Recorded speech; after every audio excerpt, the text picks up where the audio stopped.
All right, what's up, everybody? All right, today should go a little smoother than the other day. I'm a little more organized than I have been lately, or than I was yesterday, rather. So we've got a few things that we're going to be going over today. First, let me get rid of these bots. All right. Got a couple of things, like I said, that we're going to be going over today. One, we have the generic video game news updates, and then we've got a little more in-depth going over things about Blizzard, some Overwatch news, and then we can move that over here to generic. I had one tab that was out of order.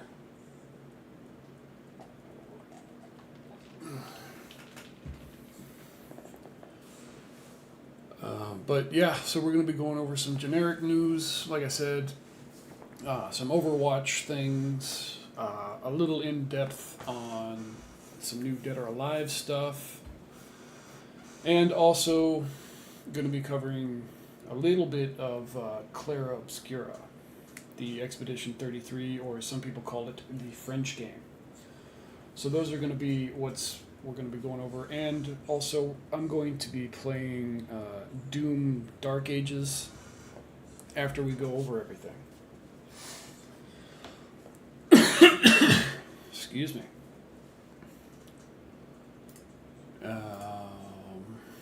Question is, what do I start out with first? That is the true question. Do we start with generic, or do we start with stuff more specific? Alright, I think we'll do some generic updates first. So let's get the screen over to where we're supposed to go. Alright, and this is the first game I'm going to be talking about. We're going to be talking about the new John Wick game. It's going to be first. Alright. First, we've got to come up with a catchy opener. I think my openers aren't doing too well because I get a fair bit of dislikes on my YouTube videos for those. But alright, let's find the record button.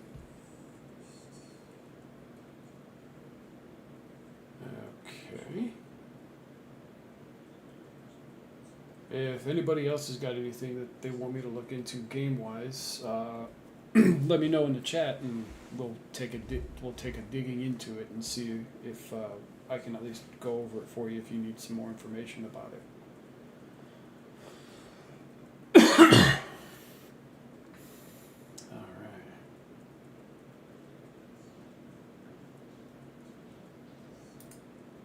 Welcome, Internet, to this edition of Video Game Roundup, and today we're going to be going over a bunch of different games. A lot of them were covered in the Sony PlayStation State of Play.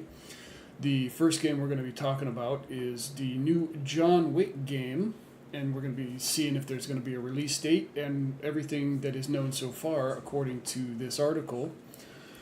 I did have several articles pulled up about this game, but they were all kind of repetitive, and they all kind of covered the same thing because everybody was at the same State of Play presentation, so they all got the same information, and I didn't see the need to go beyond that for all of these games and these updates that were part of the State of Play presentation. After making more than $1 billion at cinemas globally and leaving a trail of bodies in his wake, that's almost as high as his box office gross, a John Wick video game was inevitable. While it's not the first time that John Wick has headlined a video game, It is the next title starring the almost unstoppable hitman is aiming to be a AAA experience that makes you feel like the infamous Baba Yaga. Developer Saber Interactive debuted a brief look at the game during the February 2026 PlayStation State of Play livestream, and we've rounded up all the details below for what we know so far about the in-development project. So this game has not been announced for a release date, really.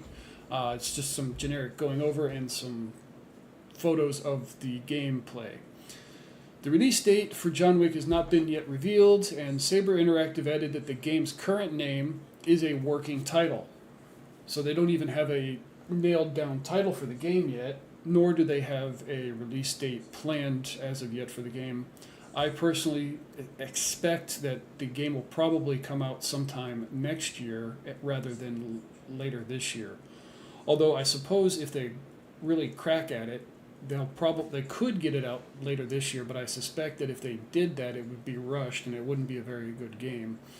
I would like to see a release date sometime, maybe this time next year or summer of 2027, personally, and I think that would be plenty of time to get a decent game out. The John Wick story is set several years before he's accomplished his impossible task that earned him his freedom. Saber says the game addresses a significant time in John Wick's life. It will expand on the franchise's lore and will feature several familiar faces from the films. Oh, so this is going to cover the his impossible task that was alluded to in the movies, but was never really expounded upon in the films. Which, if they include his impossible task as the last mission for this game, I think it would make this game tie in fantastically with the movie. According to Saber, the single-player third-person action game will feature an adrenaline-fueled gun-fu fighting style for players to master and will draw on signature elements from the John Wick movies. That includes intense driving experiences, unique camera angles, and environments full of makeshift weapons to utilize in combat. Just remember that if you see John Wick holding a pencil, run. So that's pretty cool, where you can use the environment to your advantage, grab pencils, as they alluded to here in this paragraph here. And I did see a bit of video for the gameplay, and it was all over the shoulder, kind of a third person view, and I don't know if that was by default or if it allows you to change the camera angle, and that's just what they went for during the playthrough preview. Saber says it's aiming to create an experience that blurs the line between movies and video games. We are creating new, high-stakes, fully interactive mechanics that make players feel like they are in a John Wick movie. By playing the role of the Baba Yaga himself, the studio said in a blog post, we are creating rich, neo-noir environments that will also contribute in a major way to creating a thrilling experience. John Wick is about the fine details and iconography present throughout various locations and environments that players can visit during the course of different missions. Combat is also being designed to mimic the action seen on the big screen, and Saber says it is developing a distinct system from the ground up that will mimic John Wick's talent for violence. So I'm hoping that this won't just be another Hitman style game, and that the action that you participate in the game will actually be somewhat advanced beyond that. And while, like I said, the Hitman games were fun, don't get me wrong, but at this point, with what they're promising in this article at least, or alluding to in this article, I would expect something more than just the basic Hitman style. And one of the questions that they're posing here is Keanu Reeves involved? Yeah, we're thinking he's back. Saber Interactive has confirmed that Reeves will not only voice Wick and provide his likeness, but he will also be involved in the game's production alongside John Wick franchise director Chad Stahelski. And isn't the first time Reeves has voiced a video game character, and as we all know, he was Johnny Silverhand in Cyberpunk 2077, And I think he did a fantastic job for that one, honestly. He also voiced Shadow the Hedgehog in the Sonic the Hedgehog movie, Sonic the Hedgehog 3 movie. And we'll check out the trailer here after that. Oh, so it just looks like it's just some photos of gameplay here. So that's pretty cool. Alright, you know what? Let's just do a view all. Maybe. Okay, so it won't let me show all of them all at once. Okay. But yeah, these are the photos. I think these are really good photos of the gameplay. Alright, now let's check out this trailer. It's the official... Oh, I guess I can't because I'm not signed in and it doesn't want me to be a bot. So we won't be watching the trailer. But if these photos are anything to go off of, I expect great things for the John Wick video game. In other news, for Castlevania, pre-orders are now available for Belmont's Curse. Castlevania fans have been waiting years for a new game to be announced, and at long last, the drought is finally over. During the PlayStation State of Play, Castlevania Belmont's Curse was officially revealed, and the game features some impressive developer pedigree behind it.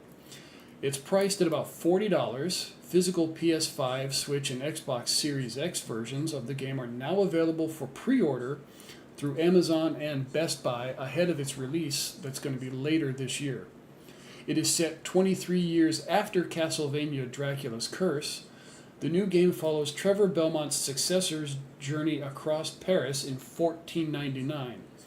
With the streets engulfed in flames and monstrous creatures on the loose, this young protege has the skills to save the city from the brink of destruction. Pre-order bonuses have not yet been revealed, but Konami did reveal that this new entry in the series will place a strong emphasis on using the Vampire Killer Whip to fight back against the darkness and explore secret areas in Paris. Belmont's Curse features a colorful take on the signature Gothic art direction of the franchise, and players can also assemble an arsenal of monster-slaying tools during their journey. Castlevania Belmont's Curse is being developed by Dead Cells Studios, Motion Twin, and Evil Empire. Motion Twin's roguelike gameplay quickly became a fan favorite after it launched, and it had a long shelf life thanks to several well-received expansions by Evil Empire, including an official Castlevania expansion that kept the torch burning for the franchise. Evil Empire also worked on the Rogue Prince of Persia, which reimagined the classic series as a fast-paced roguelite with some Dead Cells DNA. The new Castlevania game hasn't been described as roguelite experience, and the gameplay for it so far suggests that it'll stick to the series' roots with its mix of action and platforming. It's one of the several big games from Konami, as the publisher also revealed that Metal Gear Solid 4, Guns of Patriots, is finally coming to new platforms. It'll be included in the Metal Gear Solid Master Collection Volume 2 alongside the HD remaster of Metal Gear Solid Peace Walker and the Game Boy Color spin-off Metal Gear Ghost Battle. Fans of psychological horrors can also brace for some terror in Silent Hill Townfall later this year, or if you're into some retro-flavored gaming, the Super Bomberman Collection is coming out later this year as well. And speaking of Silent Hill, you can now pre-order Townfall through Amazon and Best Buy as well. Silent Hill has made a big comeback in recent years, and the current renaissance of psychological horror isn't over yet. The next game in the series, Townfall, is out later this year, though it doesn't yet have a specific release date.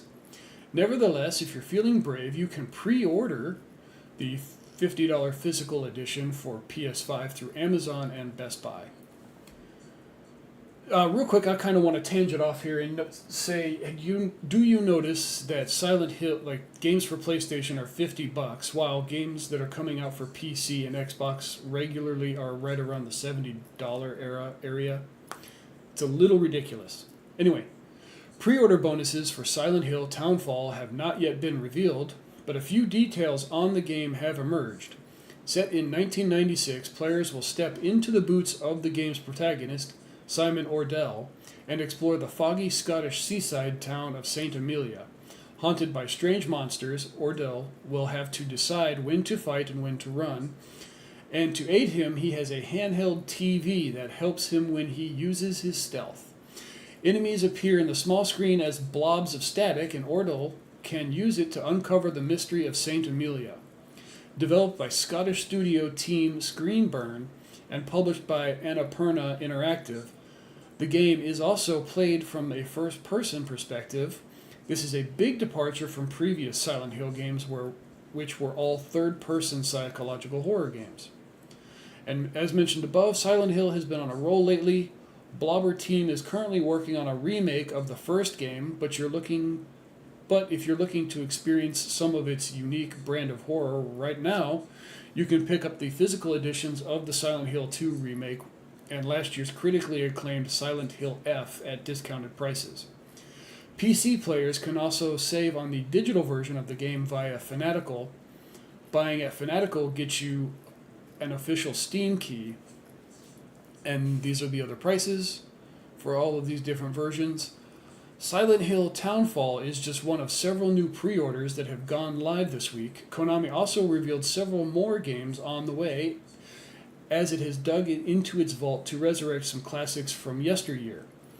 After years of being trapped on PS3 consoles, Metal Gear Solid 4 Guns of the Patriots will finally be coming to new platforms in the Metal Gear Solid Master Collection Volume 2, along with a few other games in the series, and again, as mentioned before, the Super Bomberman. And also the Castlevania. Another game that's coming out is Death Stranding 2. And the PC release dates and various other features have been revealed. This new one is called Death Stranding 2 On the Beach. And the big news is that the game will no longer be limited to just one platform and is headed to PC. And sooner than you would expect, it will also, with more bonuses than you would expect. The full technical specs and exclusives for DS2 on PC. So it's confirmed that Death Stranding 2 On the Beach is set to release on PC on March 19th, 2026. So be on the lookout for that. With pre-orders beginning today on both Steam and the Epic Games Store. According to Jay Bohr, head of publishing at Kojima Productions, the game will arrive on the platform with several enhancements, including upscaling and frame generation support from NVIDIA, AMD, and Intel, alongside unlocked frame rates. If you are a performance enthusiast, you have plenty of reason to be excited. The game features support for 21 by 9 ultra-wide displays and cinematics for both PC and PS5, as well as 32 by 9 support specifically for PC, all in 4K resolution. Full DualSense controller integration has also been confirmed, along with complete mouse and keyboard support and 3D audio via Dolby Access DTS Sound Unbound or Windows Sonic for the PC crowd. It seems a fully loaded package is on the way, alongside the continuation of Sam Porter's Bridges' fantastic story, of course. Furthermore, Bohr revealed that the new modes and features will be coming to both PC and PlayStation 5 soon, adding new challenges and rewards for players. However, we will have to wait a little longer to find out exactly what those are, as more details will be disclosed next month. You can check out the PC announcement trailer for Death Stranding 2 On the Beach right here, but as we saw in the earlier clips that I tried to click on, I am not allowed to. And there is a bonus. If you play on PC and connect your PlayStation account, it seemed they learned their lesson, as this will not be mandatory, which is thank goodness, because I hated it when I would buy PlayStation game, PlayStation-esque type games. It would require you to set up a PlayStation account. In fact, I still have one. I just don't use it because I refunded that game shortly after I bought it when I realized that was required. You will also earn exclusive in-game patches for backpack customization and a unique suit inspired by the PlayStation logo. I swear if it's just like an Iron Man suit with a big PS on the chest, that would be super disappointing. Alrighty. And there is also a No Man's Sky update. This one will let you do some space trucking, apparently, according to this article. 10 years after its initial release, No Man's Sky is still getting new updates. Over the years, the experimental sci-fi exploration game has added features like a third-person camera, VR support. Ooh, VR support. I may actually have to get this game because I love playing games in VR, and I think this would be super cool. PS5 and Nintendo Switch ports. Improved combat, endless customization options, pirate enemies, and even fishing. Why does every game have fishing? That is a good question. Why do developers feel the need to put something like fishing in all of the video games? Unless these, you're releasing it for like the unks to sit there and just fish instead of actually going through and playing the game. Although it does kind of add a additional thing to collect, and it forces people to play the game more, especially if the fish that are required to catch to meet the achievement are hard to catch. So you just force additional gameplay at that point. So that might be why is forcing gameplay. It doesn't matter. It's just one of the countless ways to kill time and have fun, solo or with pals in No Man's Sky. The latest No Man's Sky update, entitled Remnant, allows players to channel their inner Deep Purple and go space trucking around the stars. The update introduces flatbed trucks to haul salvage across various locations, finding wrecks, stripping them for scrap, and delivering them to junkyards for fun and profit. Additionally, trucks can be customized to run on tires, treads, or even spider legs, trading speed for maximum utility. But how will you carry such heavy chunks of debris? Why, with a frickin' Half-Life 2-esque gravity gun. Of course. So they're going to let you walk around with an anti-grav gun I guess if you don't have heavy equipment, anti-grav guns would be kind of the only way unless you're on a low G kind of environment. Every game should have a gravity gun. You know what? I agree. That would help with a lot of different combat situations as well. The one in No Man's Sky is called the Gravitino Coil and can be used for garbage hauling purposes or for combat. In Half-Life 2, killing a bad guy by throwing a refrigerator at their heads never gets old. I imagine the same will hold true for No Man's Sky. If you've never played No Man's Sky before, it might seem overwhelming. My advice is to just jump in and see what happens. It's just a matter of time before you find some fun, and from there, one thing will lead to another, and before you know it, you'll have spent hundreds of hours exploring the deep reaches of outer space. Whether you're playing alone or with friends, No Man's Sky is an endless expanse of joy and shenanigans. Your move, Star Citizen. Okay, and this is kind of like an add-on into this video as well. Apparently, Star Sand Island is being love-bombed in their Steam page, on their Steam page, with reviews, with people loving the game without anybody having actually played it, and they're asking for people to just let them build the game without all this added pressure. The studio behind the recently released Star Sand Island has taken the unusual step of calling out people praise-bombing its game. Oh, earlier when I loaded this article, it said they were still developing it and they just wanted to be left in peace.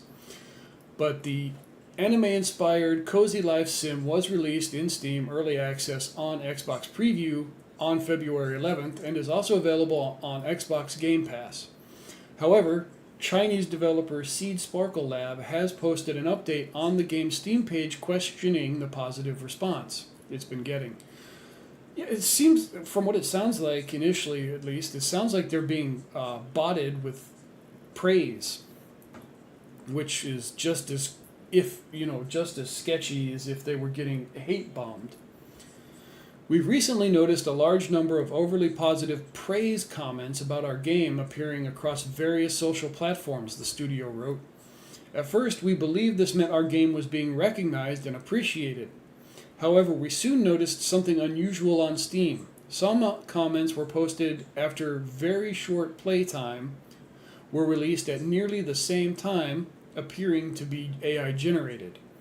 Yeah, so they're being botted with love bots apparently. This made us realize that something might not be right. Is this some kind of overpraise as an attack? We have no concrete evidence, but it does feel as though someone may be doing this intentionally.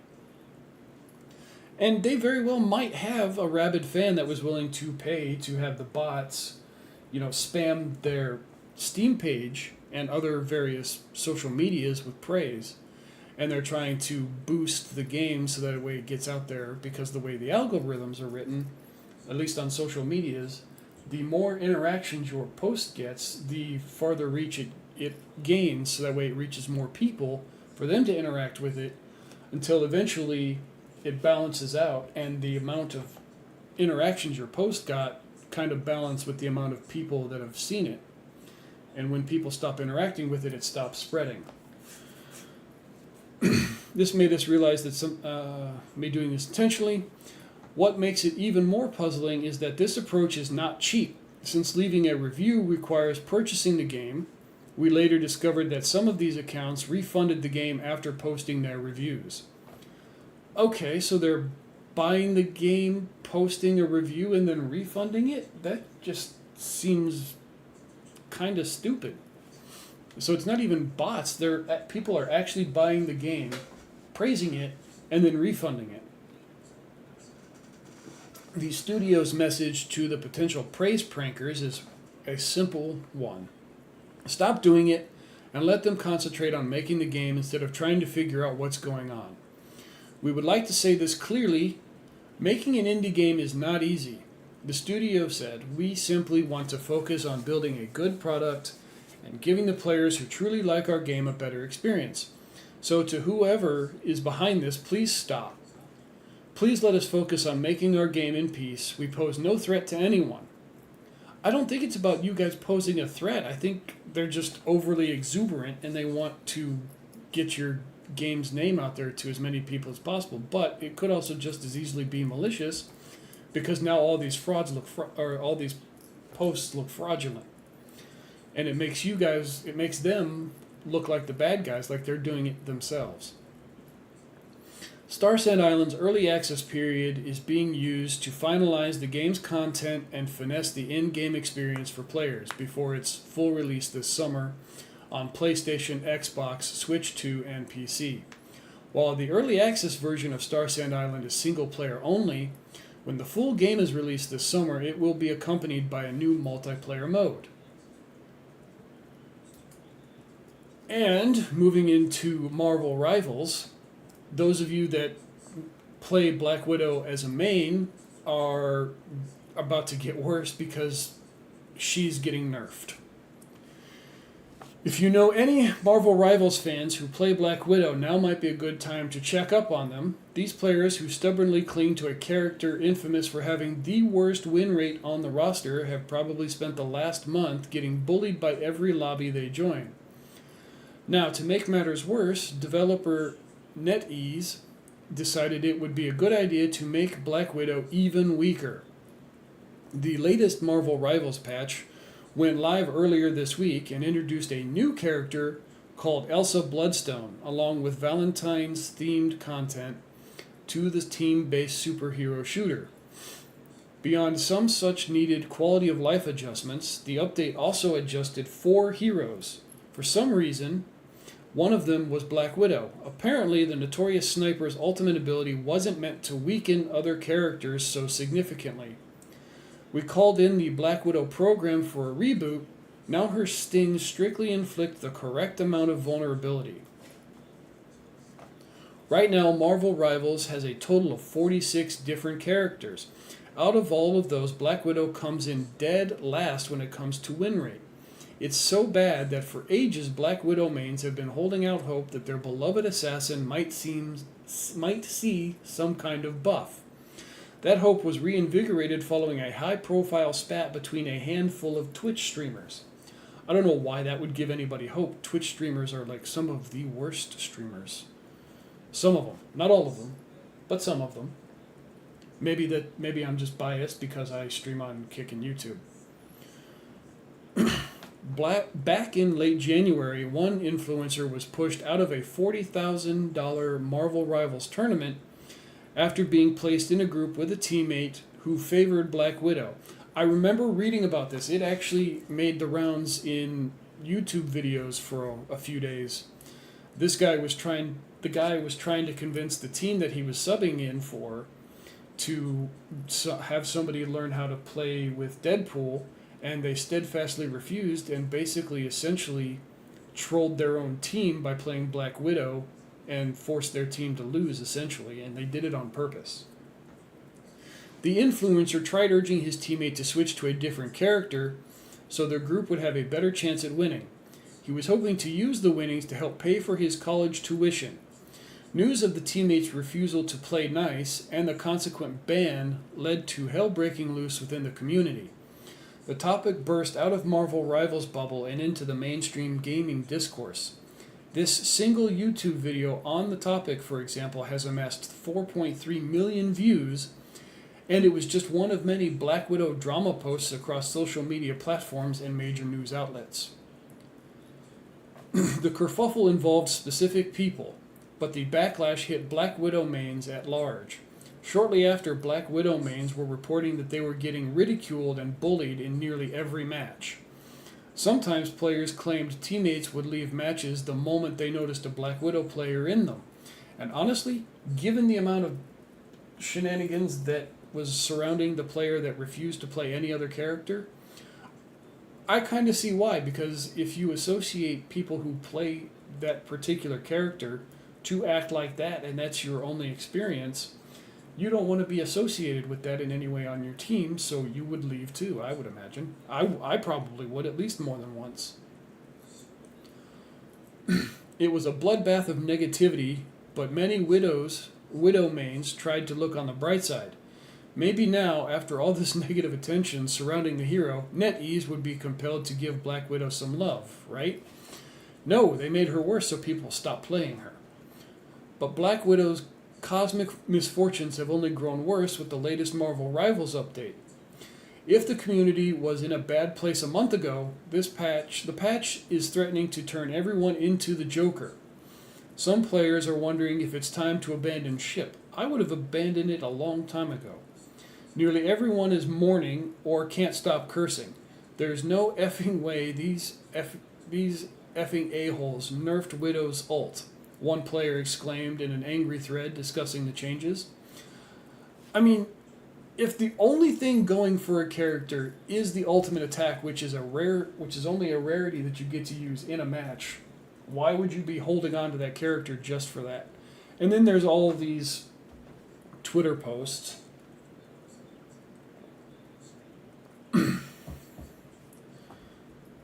of everybody just being angry. This one here is from Marvel Rivals itself. It says, "Heads up, Rivals.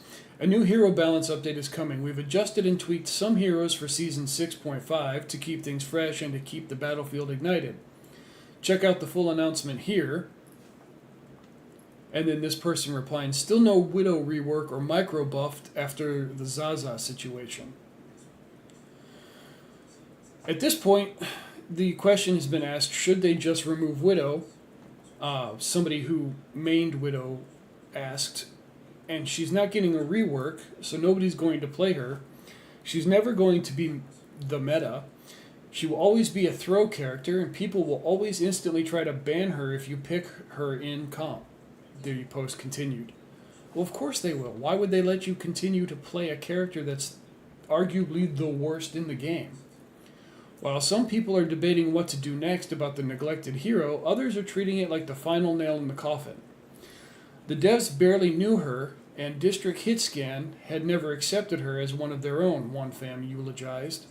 In a few years, there would be a vague memory that a girl had once sung in the Red Room, and then that would be forgotten too.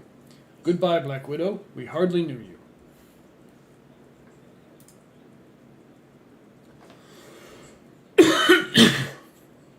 Oh, excuse me. So that's it for those generic updates.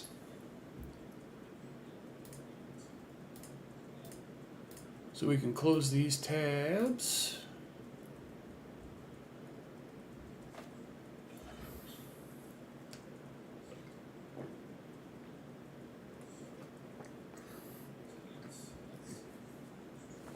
Although I do actually need to record a closing for that. So give me 1 second, I gotta record that real quick.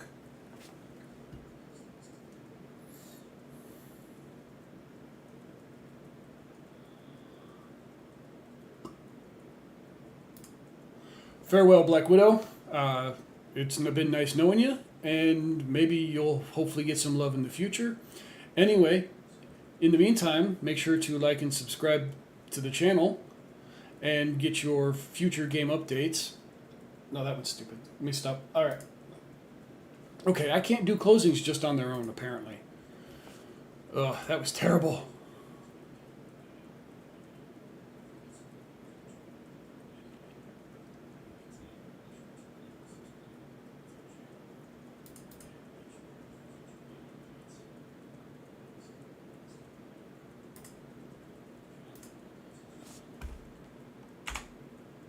Alright, there's that. Alright. Let's try this closing again.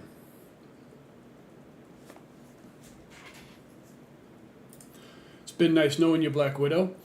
If you like these kinds of updates, be sure to like the video and subscribe to the channel, and we'll keep you updated on future updates as well. Thanks, everybody. Have a good night. Bye. Okay. Maybe that one will be a little better, and I'll splice it in with the other one. All right.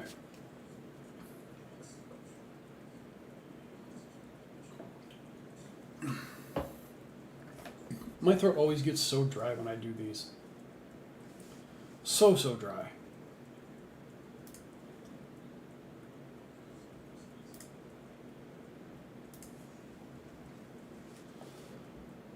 Oh boy, oh boy, oh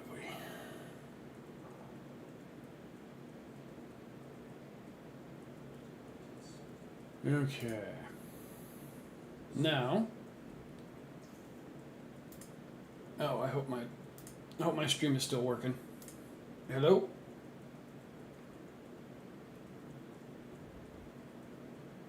Okay. I think everything's still good.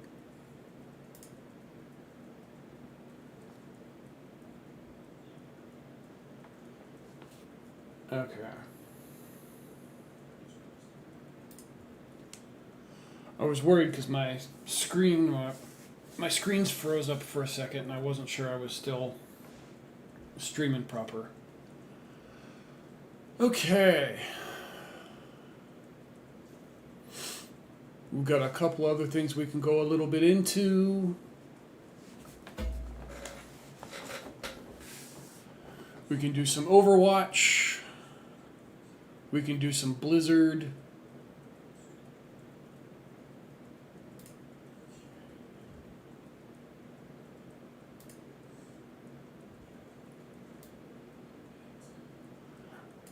Alright, let's go with the neutral news, the weird for Blizzard, and then the bad. And then we've got Overwatch, Dead or Alive, and then Claire Obscure. Expedition 33. But I think I'm actually going to get some water. My throat's feeling kind of dry. So let me take a quick break and refill my water glass. And then we'll come back and get back into the videos. Enjoy the music, guys.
Alright, we'll be back.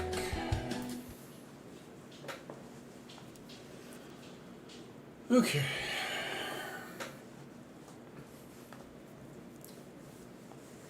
Alrighty, I think we're gonna go in order here. We're gonna start with Blizzard, then do another video on Overwatch, then a little bit of Dead or Alive, and then move into Clair Obscur. We're just gonna go in order here.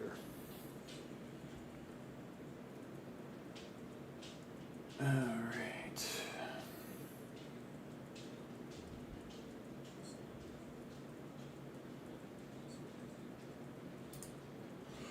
Welcome, Internet. Today we're going to be going over the Blizzard news, and in that we're going to be covering the Diablo 4 updates. We're also going to be covering some World of Warcraft, and some bad news going on at Blizzard HQ as well. First, we're going to start off here with Diablo 4, the Lord of Hatred, and they are going to be completely removing passive skills. The Diablo 4 Lord of Hatred expansion is revamping the class skill trees, with most dramatic change being the removal of passive skills entirely. As revealed during an official Sanctuary sit-down on Discord with members of the Diablo 4 development team, Blizzard is looking to make it so class skill trees are more about offering customization than raw power spikes. As a result, passive skill nodes are being removed. I would assume that they're going to be refunding people those skill points so that way they can redirect them into other skills. Each active skill will be receiving new customizations options to help fill some of those power gaps. But overall, Blizzard wants to make it so becoming more powerful is more about finding and crafting better gear, leveling up the Paragon board, and equipping the right legendary aspects as opposed to ticking flat damage bonus boxes on the skill tree. In total, there are 80 additional new skill options and 40 reworked ones that will be coming to all Diablo 4 players. Lord of Hatred owners will have 20 additional skill choices to choose from. I imagine with this kind of an update, the Diablo 4 players will consider Blizzard the Lord of Hatred and just hate their guts entirely. I imagine that probably more than a few people will just stop playing altogether because they won't like the way that the game has been revamped. I personally have stopped playing Diablo when Diablo 3 came out, and I stopped playing it there because I didn't like the way Diablo 3 played. In a blog post, Blizzard gave an example of the changes using the Sorcerer's Hydra skill. Currently, the skill tree allows for boosted burning damage or more critical strike potential. Under the new skill tree, players will have options to increase the Hydra's attack speed, trigger explosions, or cause burning in an area of effect. Players will even have the option to turn the Hydra into a frost skill, opening up more possibilities. While passive skills are being removed, it's currently unclear if key passives are also being scrapped. Each class currently has 4 key passive abilities to choose from, many of which are build-defining power spikes that determine how each class plays. Well, yeah, because if you remove those kinds of passives, like weapon-based ones, for example, if you equip a paladin with, like, a non-sword, for example, and if the passive for the paladin is for a sword, he's not going to receive those bonuses, but if you scrap it, then everybody's just going to get the same basic weapons damage, and there would be no reason to restrict one character class from using another character class's weapon at all. It would be total anarchy from that perspective. Blizzard recently blew the lid off what to expect from Diablo 4's second expansion during a Diablo 30th anniversary spotlight, revealing the new Warlock class that's already active in Diablo 2 Resurrected, and will be landing in Diablo 4 with Lord of Hatred. The class is additionally coming to Blizzard's free-to-play mobile spin-off Diablo Immortal this summer. In addition to the Warlock, Blizzard also shared more information about Lord of Hatred ahead of its launch on April 28th.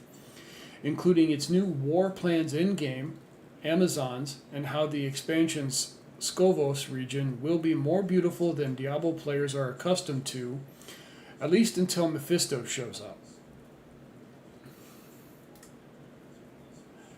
You can now, and so that's it for the World of Warcraft, or that's it for Diablo. Now we're going to move into the World of Warcraft update, which now apparently you can spend real world money on your house in World of Warcraft. I don't like this idea because you're just reinforcing microtransactions at this point, and I think microtransactions are a horrible thing. Those who want to spend real money sprucing up their virtual World of Warcraft home can now do so, with Blizzard now offering premium housing decor in World of Warcraft's in-game shop. The first premium decor items for sale are 2 plushies. Stuffed animals. Yes, that's right, real world money for virtual stuffed animals. A lion representing the Alliance, and a direwolf representing the Horde. Each plushie individually costs 100 Hearthsteel. World of Warcraft's new premium housing currency, buying exactly 100 Hearthsteel is in the shop, costs $1. Housing decor items are single-use items, so those who want to stuff their house with plushies may instead want to buy the bundle pack that comes with 4 of each plushie instead. The bundle costs 500 Hearthsteel, or $5. And did you know that lights in video games use real-world electricity to stay powered on? Just a tangent joke. I didn't know where else to put it. Now that it's officially live, Hearthsteel is actually World of Warcraft's real premium currency, if you don't count the World of Warcraft token, an item that can be sold for gold or used to pay for a WoW subscription. Hearthsteel raised concerns among WoW's player base last year when Blizzard first announced its intentions, largely because players weren't a fan of a paid game with a monthly subscription adding a premium currency as if it were a free-to-play mobile game. Yeah, see, that's what I was talking about. You're reinforcing the microtransactions in a game that already requires you to pay a monthly fee to play it in the first place. Blizzard, for its part, stated it aimed for Hearthsteel to be player-friendly and said it was needed in order to make purchasing multiple inexpensive items more efficient than simply selling them for real money. Why not just make things, use buyable and sellable using in-game gold, rather than trying to line your pockets with microtransactions dollars? Being player-friendly would mean getting rid of all microtransactions entirely. Blizzard is hardly player-friendly with this. And you look at the way that it's doing Diablo 4 with the removing of skills, and I imagine there's going to be a fair bit of people that at least leave over Diablo 4. However, I imagine that with World of Warcraft, a lot of people are so ingrained in the WoW cult that I don't think it'll actually make much difference as far as people playing it. They just won't use the currency. But that's just me, but that's because that's how I view microtransactions and those things like premium currency. In an interview with GameSpot, WoW housing principal game designer Jesse Kurlanchik said using Hearthsteel is also due to Battle.net shop not having a shopping cart feature to batch together smaller purchases, and because Blizzard needs to be mindful of regulatory hurdles when it comes to real money purchases. He said using Hearthsteel also makes it easier for Blizzard to offer refunds. Yeah, it's almost like microtransactions kind of skirt that line between legal and illegal. With the 2 plushies, Blizzard is so far keeping true to its promise of offering inexpensive items and selling Hearthsteel at a fixed, easy-to-understand prices. Players can easily buy just 100 Hearthsteel needed to make the purchase, without having leftover currency, and there is no bonus Hearthsteel on offer for those who spend more money on larger currency packs. What you see is thankfully what you get. I mean, at least they're doing that, because the whole, get a bonus purchases like they do with Elder Scrolls Online, where if you buy a certain pack, you get an additional like 300 of the in-game currency. But what you're trying to buy doesn't require that 300, and so you're stuck with this 300 that you can't use because the minimum amount is like 500 of in-game currency. So you have to go back and you have to buy another smallest pack, but that has an additional bonus of like 100 of the in-game currency. So you're constantly in this cycle of having to try to buy more to balance out, which I think is bordering on predatory. Player housing in WoW is available now for those who pre-order WoW's upcoming Midnight expansion, releasing on March 2nd. Many of Midnight's new features, like housing and additional Demon Hunter specialization, user interface additions, and its crackdown on player-made mods that aid in combat, are live now as part of Midnight's pre-patch. Blizzard laid out its 2026 WoW plans last month, giving fans a glimpse at what's coming in Midnight and beyond. WoW VP and executive producer Holly Longdale recently said in an interview that she believes the Warcraft IP is underutilized and that Blizzard has a bigger vision for WoW than simply being an MMORPG. And with this next article, we'll see just how likely it is that they actually build on the WoW IP, because not everything is going to hit. The president of Blizzard admits Joanna Faries has confidence in Blizzard's future, but she also has realistic expectations about succeeding every time. This year marks the 35th anniversary of Blizzard, and the company already has a reason to celebrate the recent Overwatch rebrand. Oh, we'll get into Overwatch next. We might actually include this in here. That's revitalized the hero shooter. Blizzard president Joanna Faries is very optimistic about the company's future, but she's also fully aware that not every swing at the plate will work out in its favor. We've set a lot in motion with respect to the future of Blizzard, making sure we're clear on it, making sure we're coordinated on it, said Faries during an appearance on the Xbox official podcast. There's sort of a reliability that players can depend on us to launch in big ways, launch in surprising ways, and maybe take some zags. Not everything's going to hit, that's gaming. But in many ways, let's understand where we are going, not only as a company, but by franchise and by game. Faries may be referring to some Blizzard games that were in development but never saw the light of day. In 2019, Blizzard reportedly canceled a StarCraft shooter after 2 years in development in order to focus on Diablo 4 and Overwatch 2. Excuse me. Compared to some of Blizzard's other franchises, StarCraft has been underutilized, but there have been recent reports that a new StarCraft shooter may be announced at BlizzCon. A separate report suggested that Arc Raiders' parent company Nexon is working on the StarCraft shooter. Faries recently teased potential Hollywood adaptations for Blizzard properties, but warned that the company set a high bar before greenlighting anything.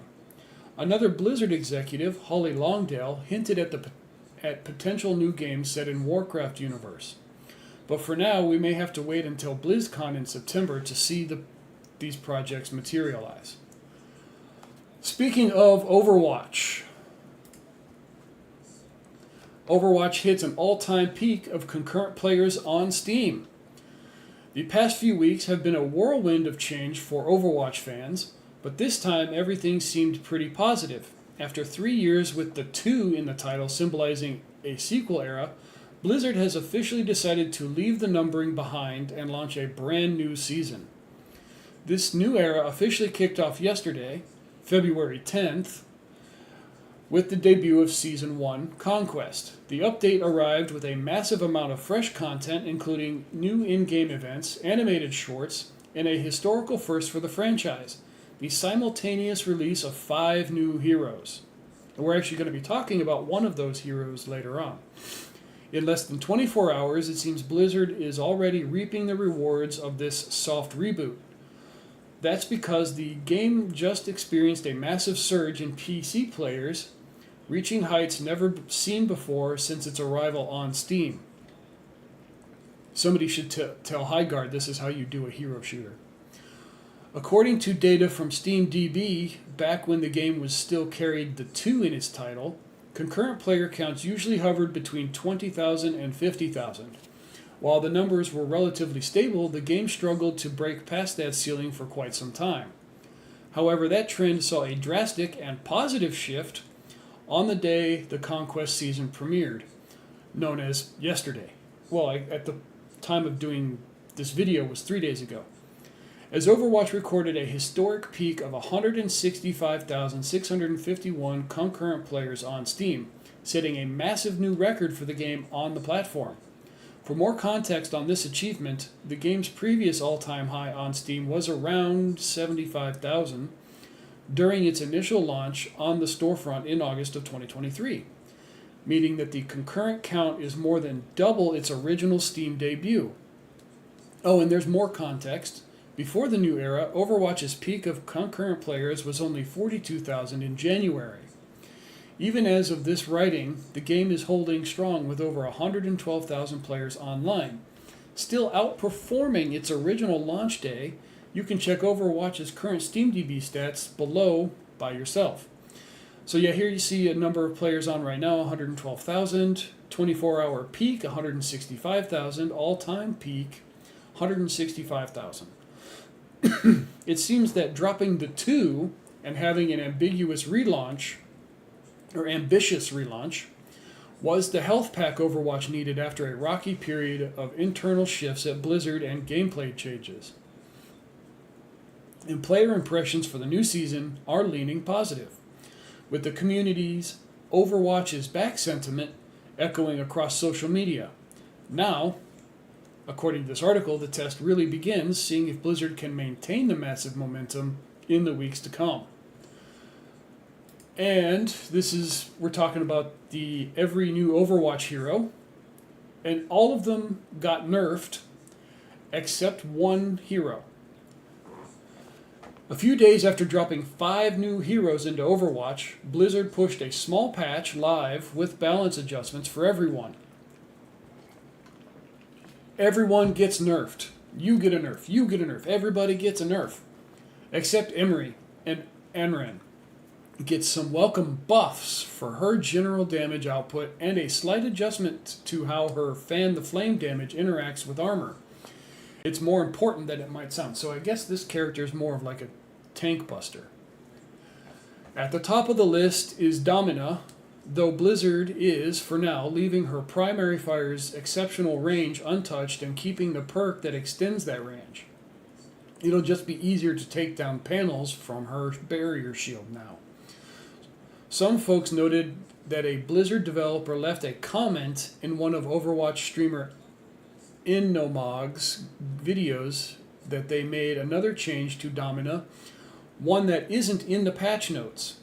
The change stops her crystal charge from restoring shields if it damages a deployable object, like another Domina's shield, and it doesn't count self-healing towards Domina's ultimate charge. Polygon was unable to find that comment, but after testing it in-game, those changes do seem to be present. So it was a erroneous comment, but it seems to have been true. Other important updates include increased explosion range for Emery's excellent grenades and further fall-off damage distance when he's aiming down sights. That should make eliminating flying characters like Jetpack Cat a bit easier. Anran's primary fire deals more damage now, and Overwatch treats her fan the flame damage like a beam attack.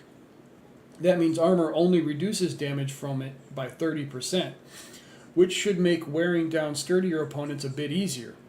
Speaking of Jetpack Cat, we'll be talking about him later, her counterable ultimate remains untouched. She just has less fuel now, and Vedetta's lifesteal perk was bumped down to 30% instead of 40%. The full patch notes are below. Domina, they nerfed her barrier panel.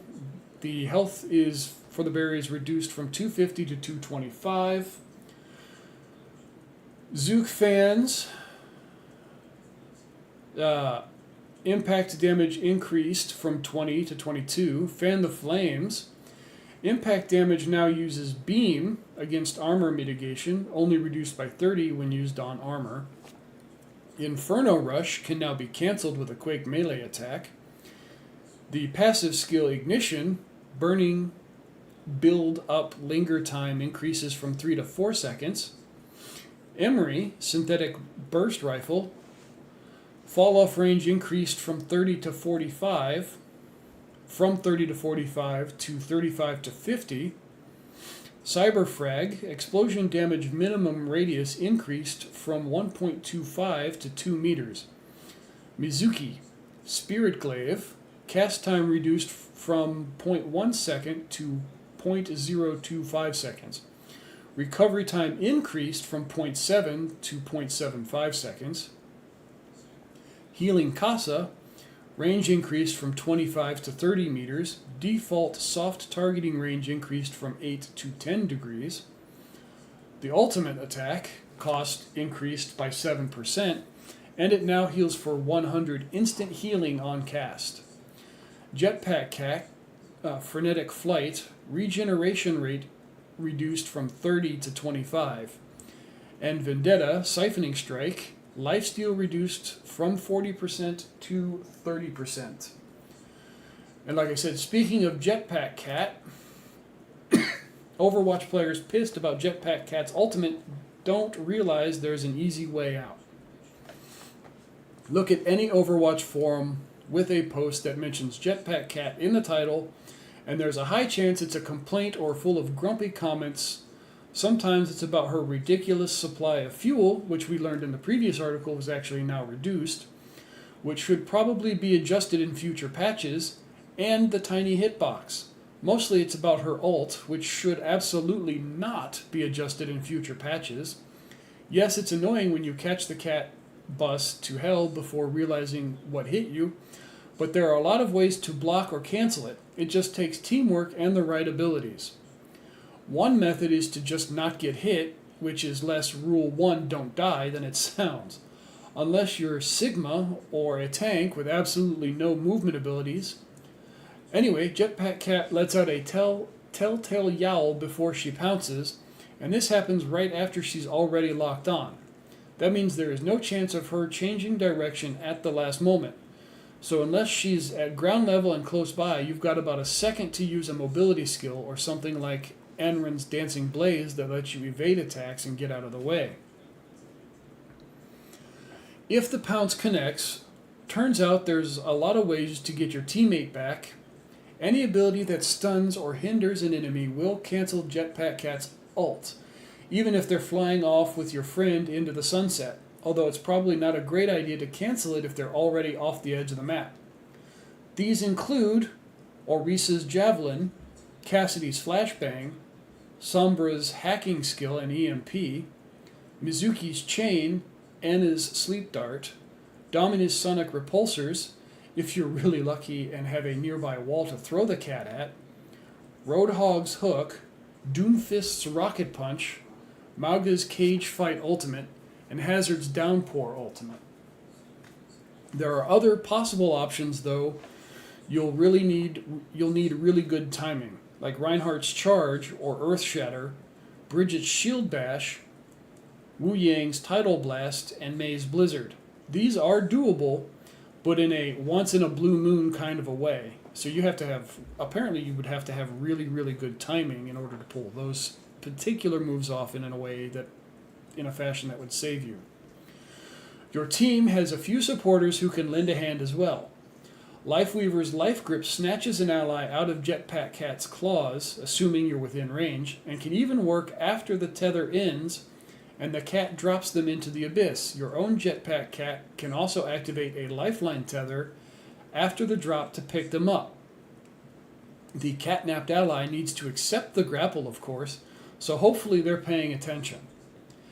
And if you're the one that's being carried through the air against your will, you can fight back, fire off some hits, and depending on who you're playing as, you've got a good chance of just eliminating Jetpack Cat before they drop you off the face of the world.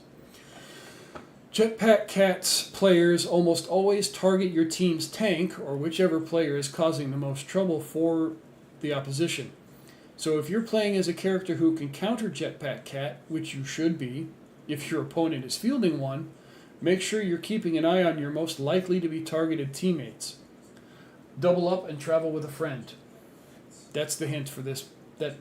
For the strategy against Black Cat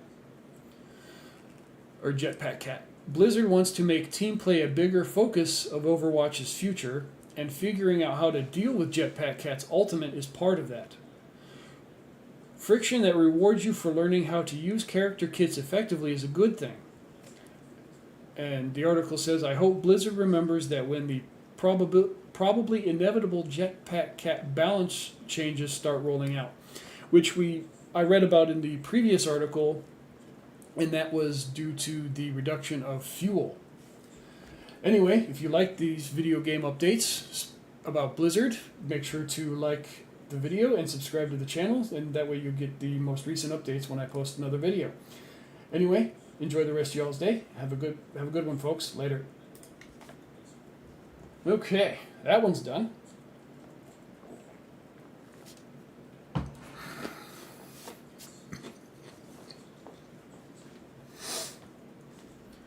Alright, let's close these tabs.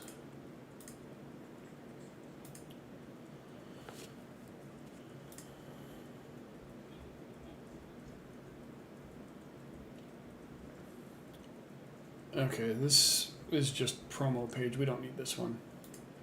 And I don't really need to go do a video about this one. I'll just count this as a missed game from the first video that I tried to cover about game updates. This one has to deal with Dead or Alive 6 Last Round. It's coming out in June. And there's also a new Dead or Alive in development as well. This was one of my favorite games in the early days of Xbox.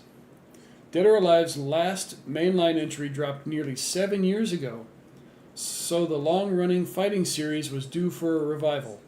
Today's State of Play showcase confirmed exactly that, not only announcing Dead or Alive 6 Last Round, a remaster of the 6th entry on the PS5, but also a brand new game which may or may not be Dead or Alive 7.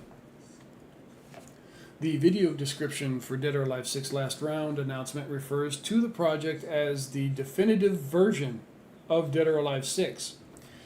It not only brings the game to PlayStation 5, but it also adds DLC characters to the main roster and teases the addition of more playable fighters and costumes in future updates. Additionally, a free-to-play version of the game will be available at launch. Though it's unclear how that would differ from the paid version, you'll be able to play either version on June 25th when Last Round launches. After series producer Yosuke Hayashi introduced Last Round, he threw in a teaser for another game. Dead or Alive is getting another entry. While it might be called Dead or Alive 7, it's currently just referred to as Dead or Alive New Project. The brief teaser also calls attention to the fact that 2026 marks the Dead or Alive series' 30th anniversary. So the pair of projects is a part of developer Team Ninja's celebration of that milestone. I may actually look into this if it ever actually makes it to Steam, because I don't have a console. But I also feel like this is one of those games that should stay solely on PlayStation. It's just kind of my feelings on that.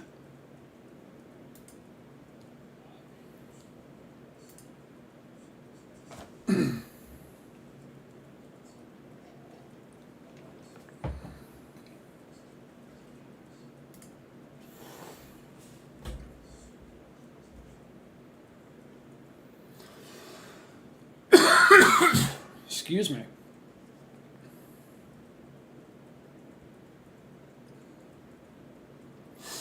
Got to come up with an interesting thing here.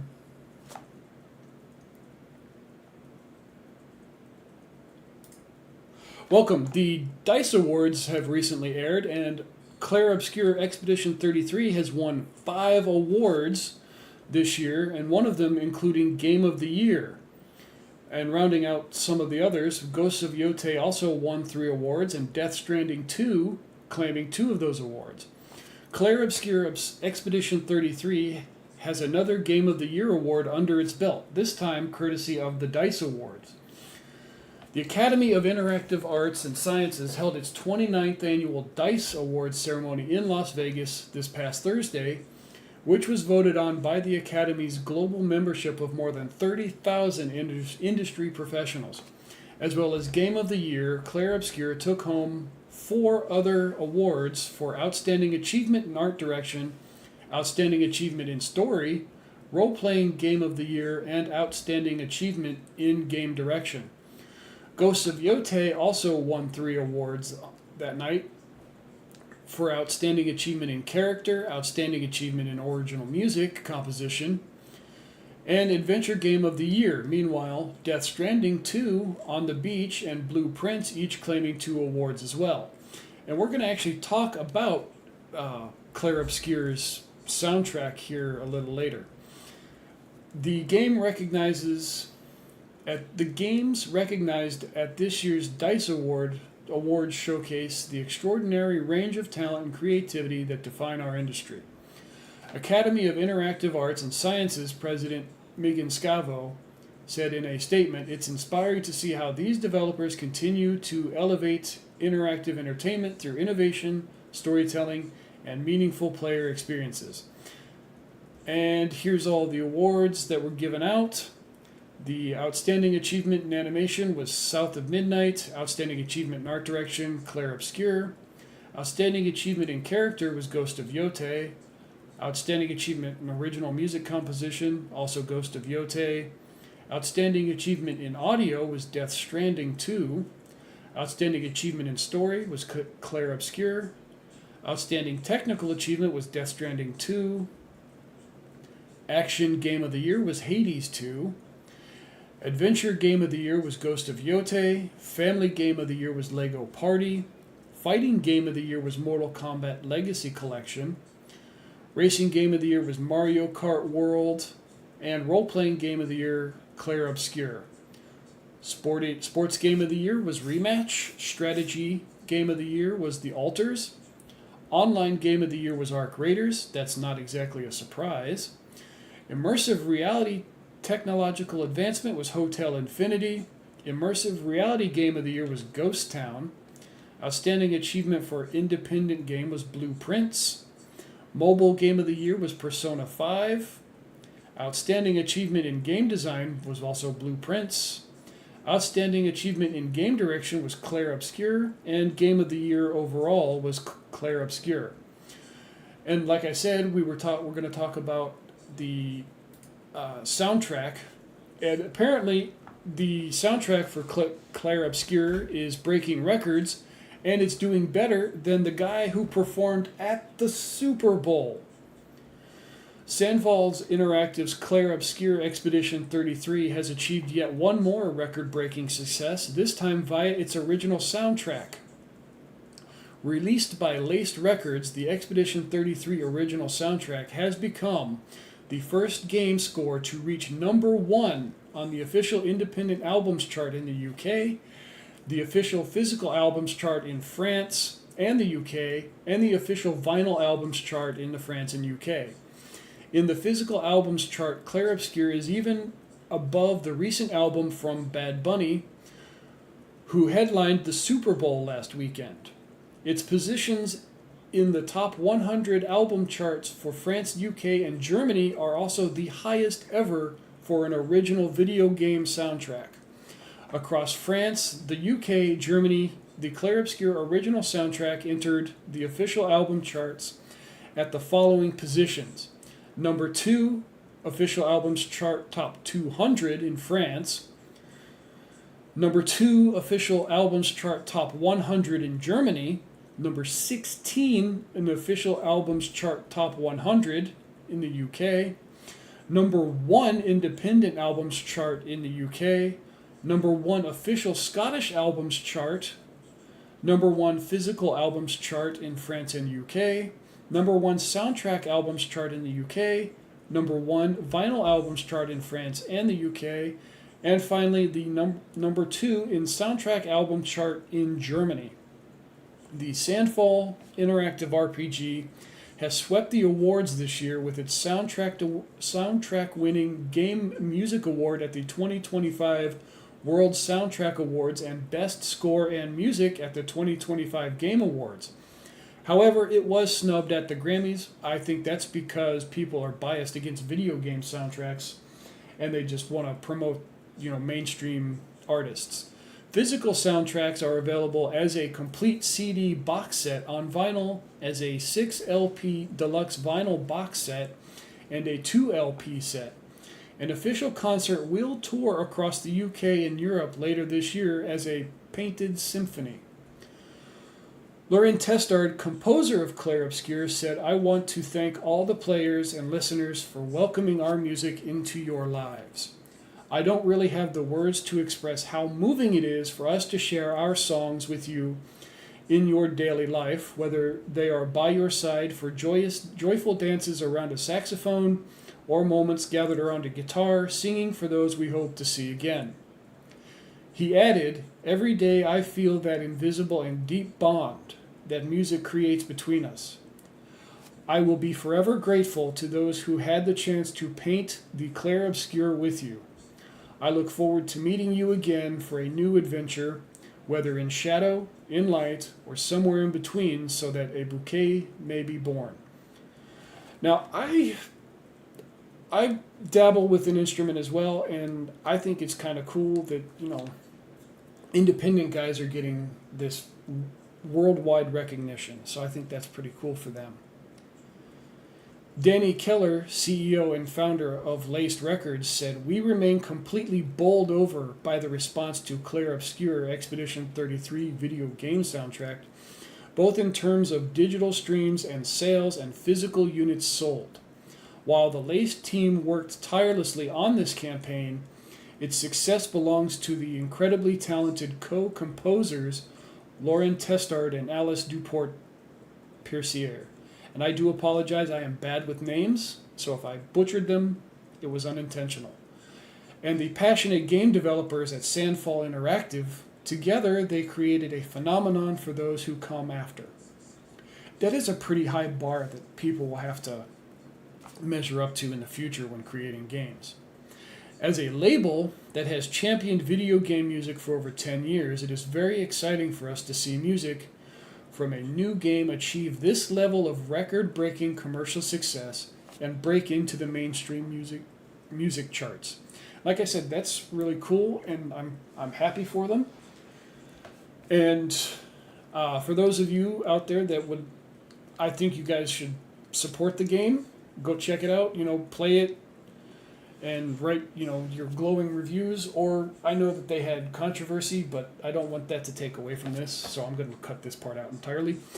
Anyway, if you like this video and you want to support the channel and get further video game updates, make sure to hit the like and subscribe buttons, and that way you'll stay updated on the latest updates of video games.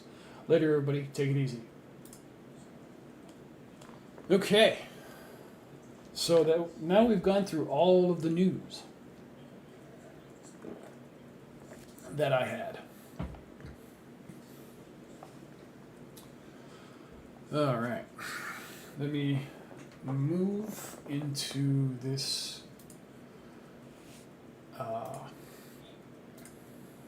essentially the purgatory screen.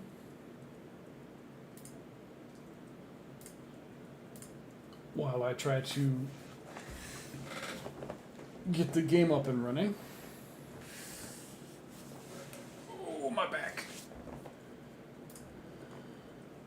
Okay.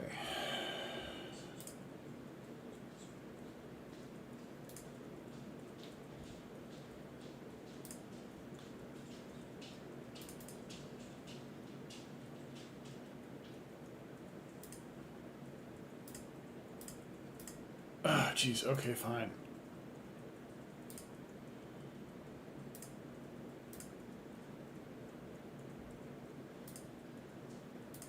really didn't want me to try to run that. So let me work on this a different way.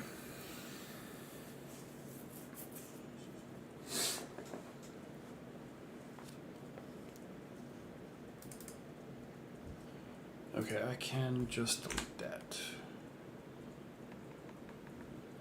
Okay, and I guess I'll have to run it from Steam itself, which, you know, whatever.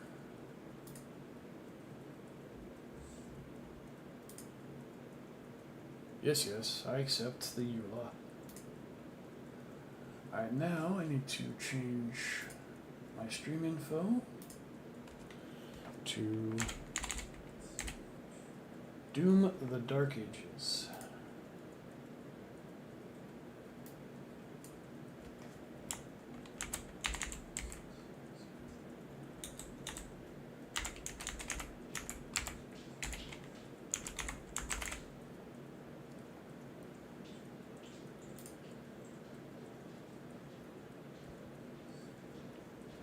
Alright, let me move this into in-game.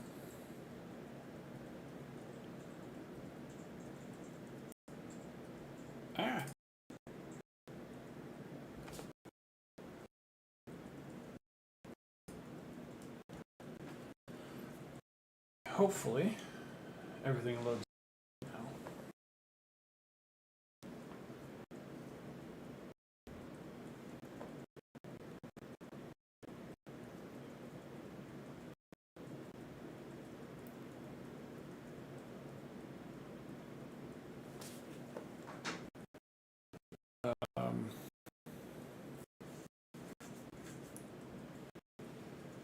Okay.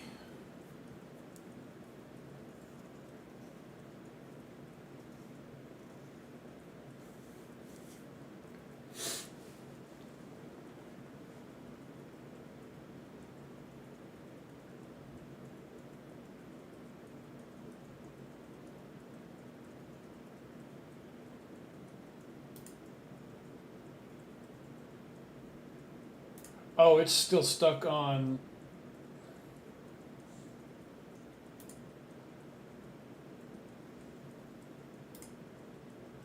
Okay, there we go.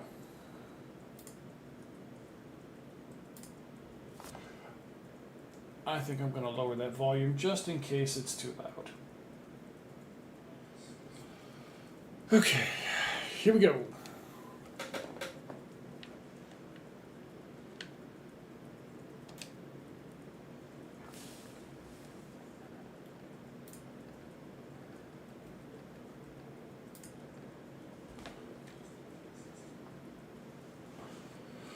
Okay, I think we're good here.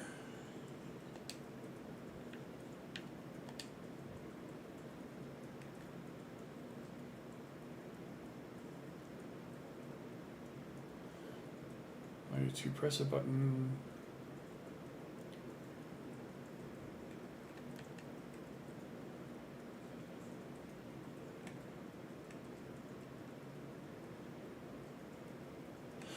Okay, let's start there.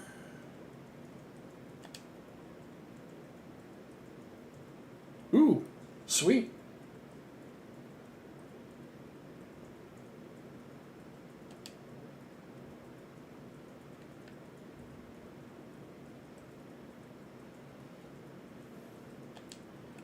Let's see.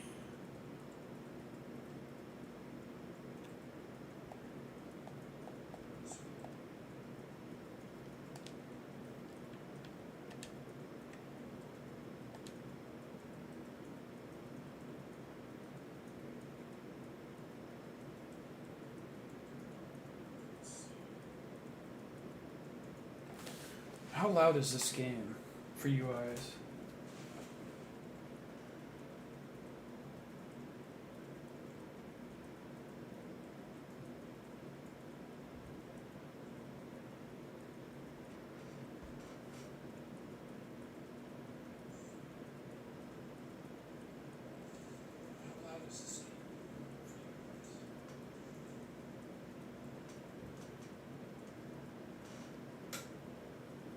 Am I the only one that can hear it?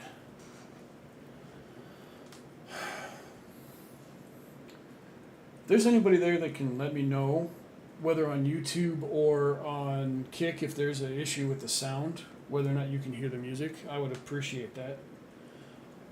Otherwise, I'm going to continue as normal.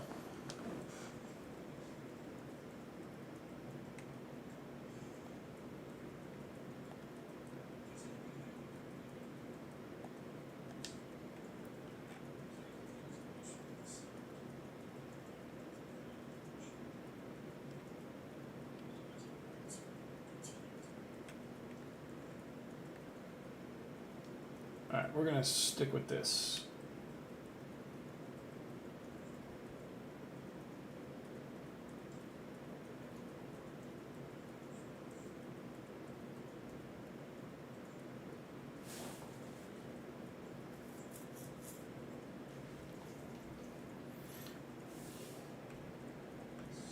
Actually, there's one thing I want to check. I apologize.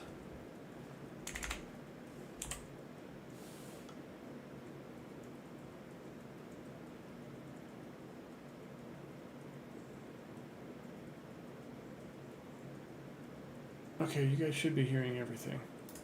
Alright, I just wanted to make sure that stuff was working. Okay.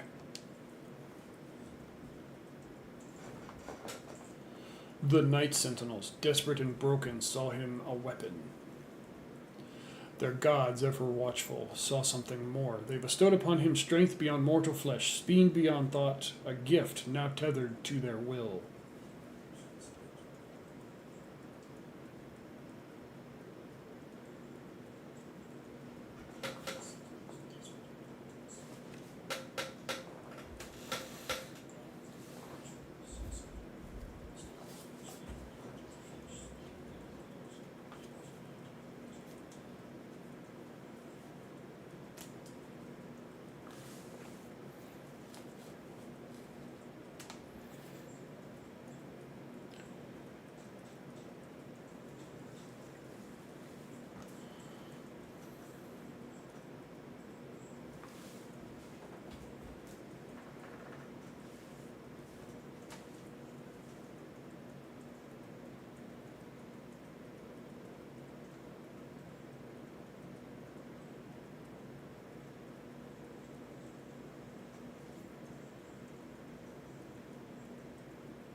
I don't know why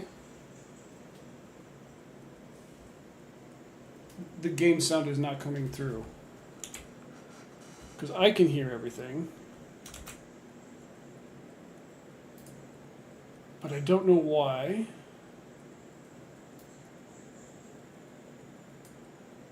I don't know why the game sound is not coming through. I can hear everything. But I don't know why.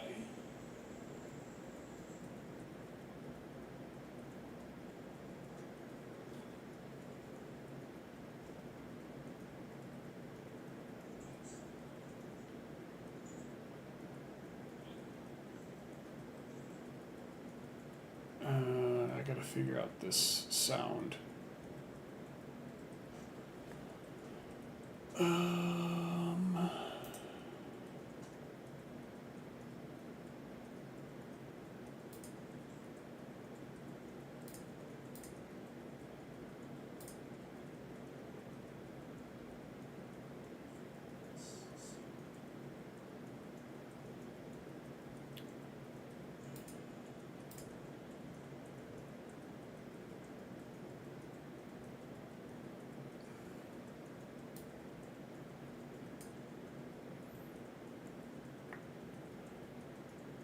I am trying to figure out why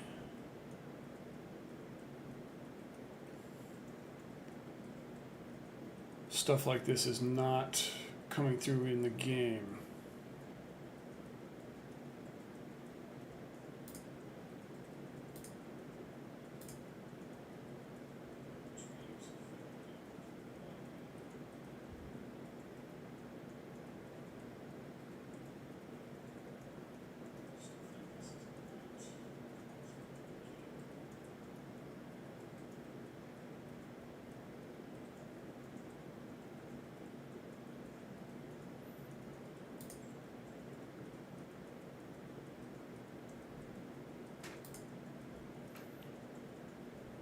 Come on.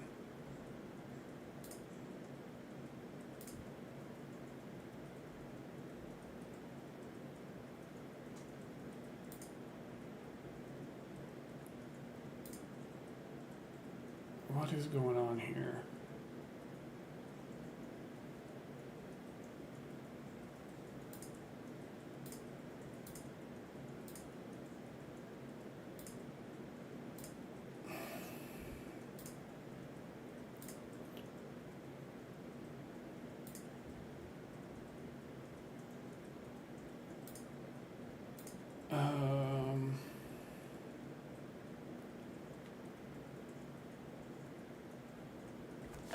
I wonder.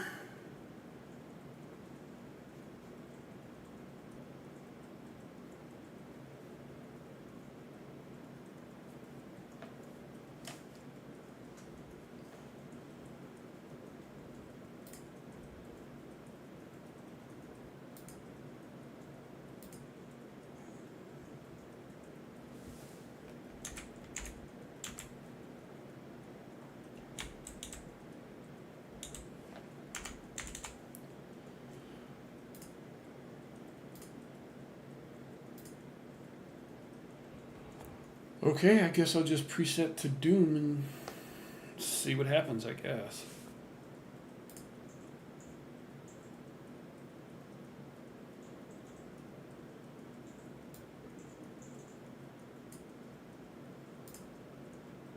Hopefully the game will play proper, or sound will do proper.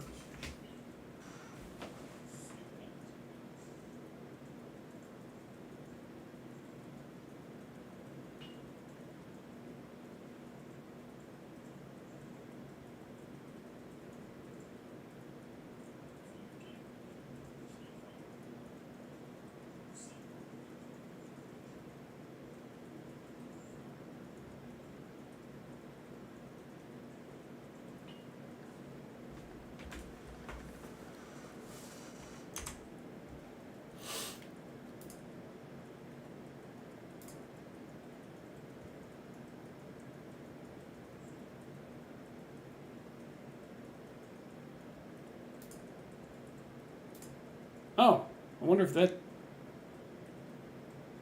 makes a difference.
Okay, so the headphones aren't actually recording anything.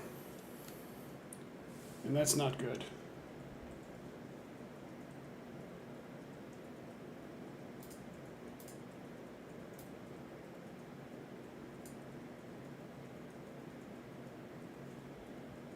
Why is that?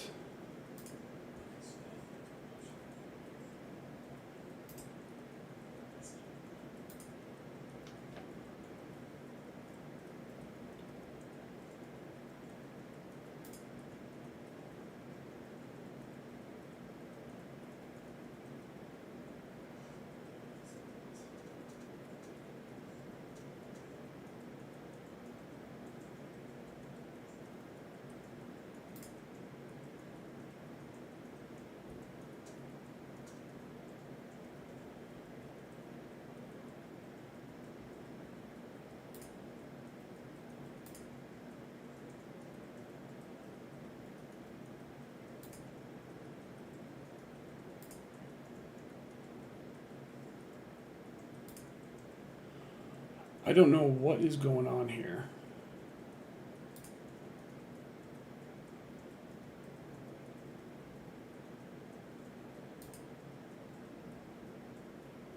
I really don't.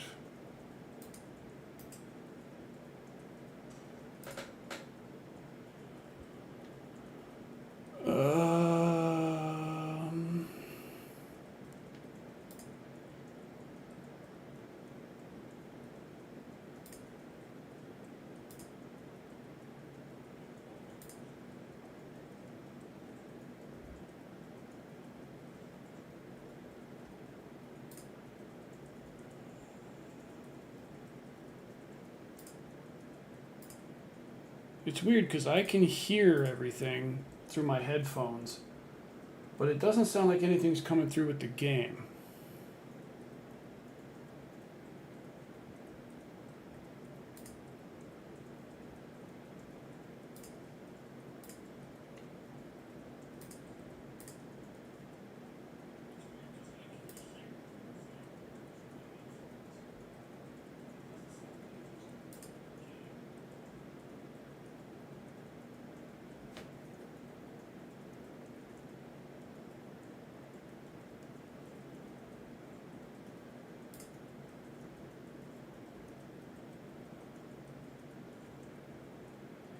Everything is where it's supposed to be.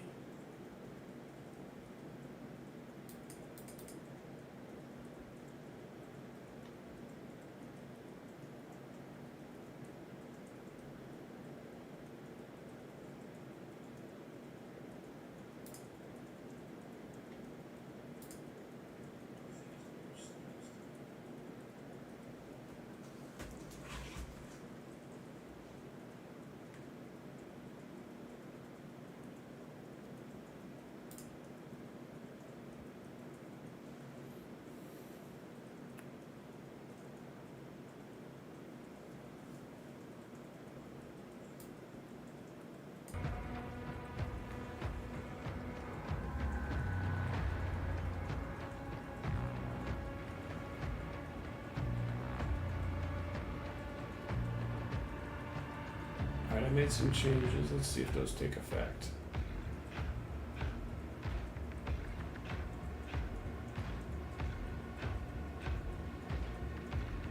Ah, sweet. Excellent. Finally. I don't know what happened, but at least we got it sorted. And now we can move on now. I do apologize for that. Let's continue. Impact confirmed. The Slayer has been activated.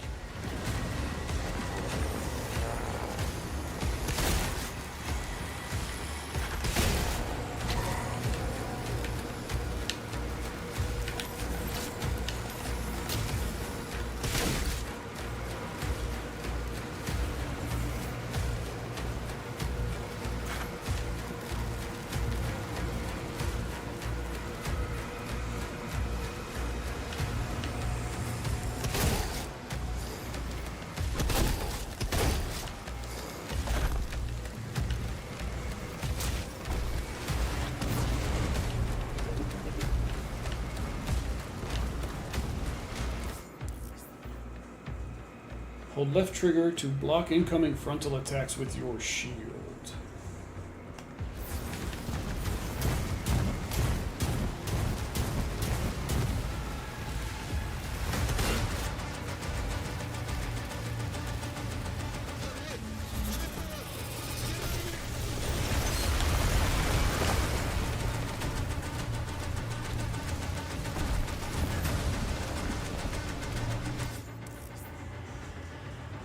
While using the shield, you can lock onto a target.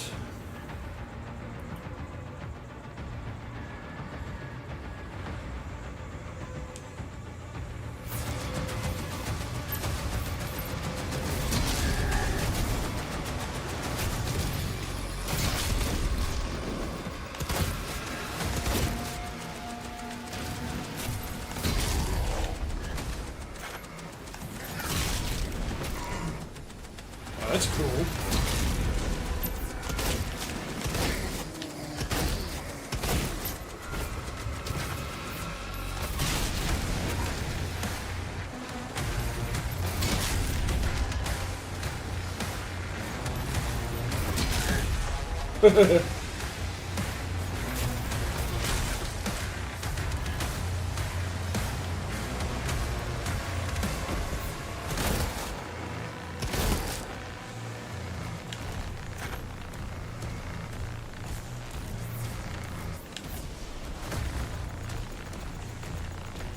Okay.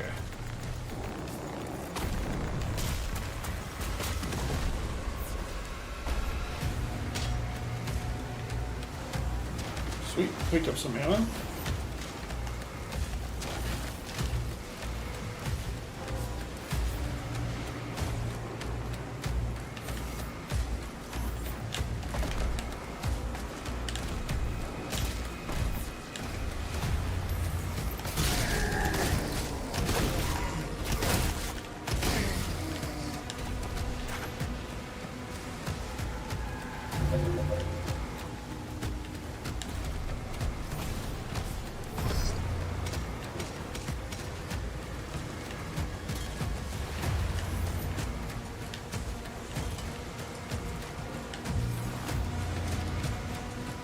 Okay.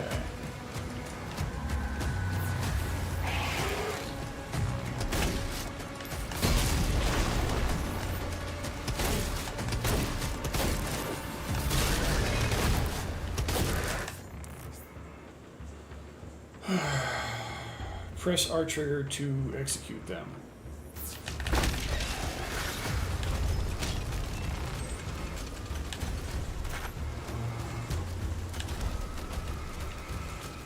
Nice.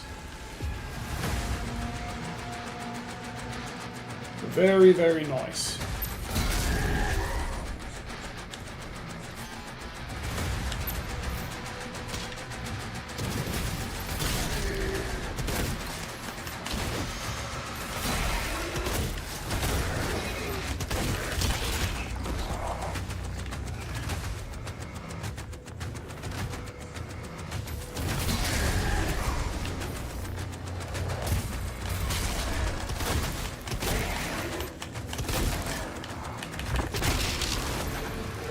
Oh yeah.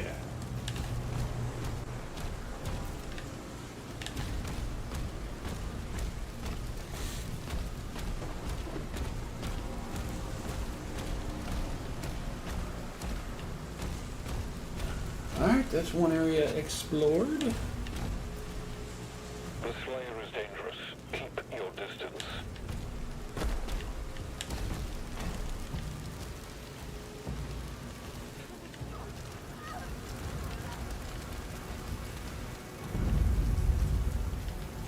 Supposed to be Dark Ages, yet they've got futuristic technology.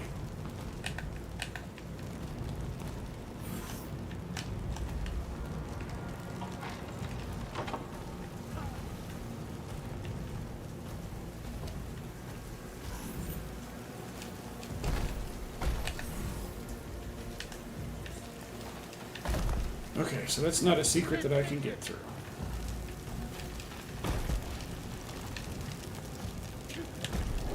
Ensign, double lock on the Slayer's location.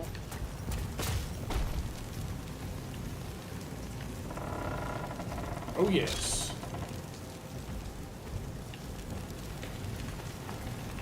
Confirmed. Weapon drop incoming in 3, 2, 1.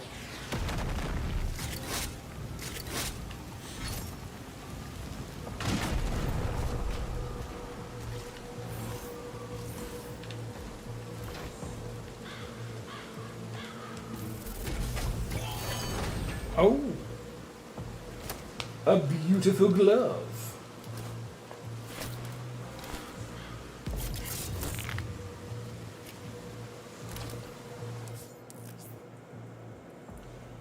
Press R to perform melee attack with your power gauntlet and consume charge. Power gauntlet can store up to 3 charges, allowing for damage melee combo. Striking a demon with a melee attack will drop ammo for all of your weapons. Power gauntlet charges regenerate over time, or by finding melee ammo. Melee ammo? Really? Demons hit by the power gauntlet can falter, creating an opening for an additional combo and damage.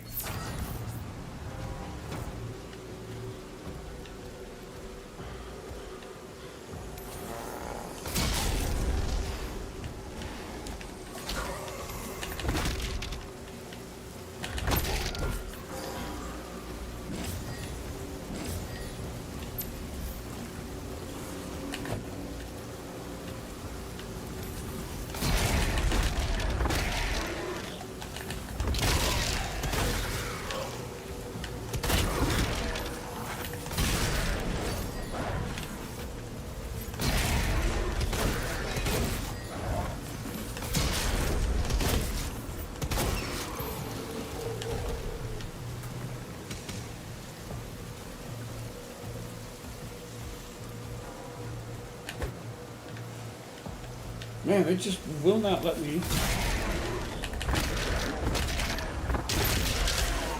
Yeah.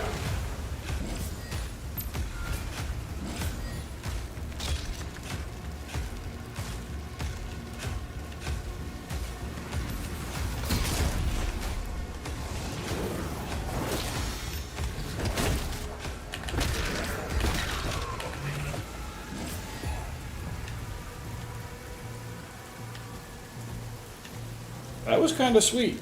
I won't lie.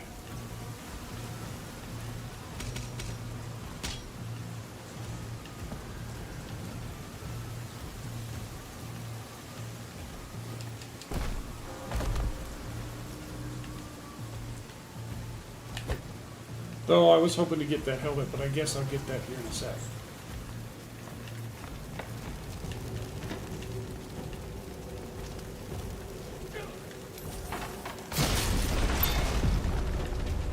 Yeah, I was right. Life Sigil. If you are killed in combat, a life sigil can be consumed to revive you and refill your health. If you run out of life sigils and die, you will restart from the last checkpoint. There is a limit to how many life sigils you can hold. Oh, so this is like,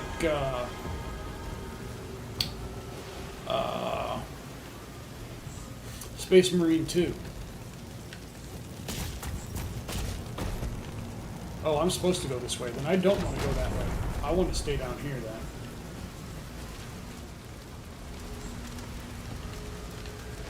Oh. I thought I could collect that armor too, but apparently you can only have 50 armor.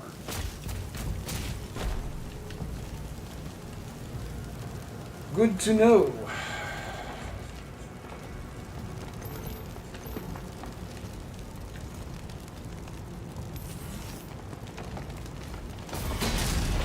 Oh, nice.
gate is under lockdown. Ooh. There's a key in the nearby church.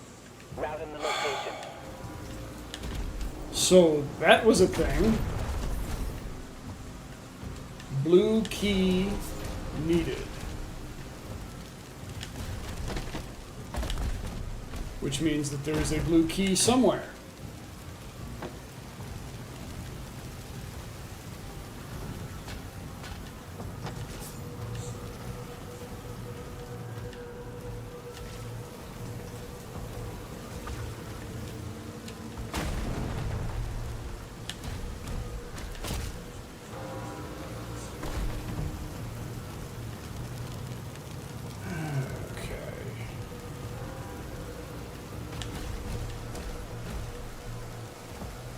Let me double check my stream, make sure I'm in the proper area that I need to be. Okay, goody.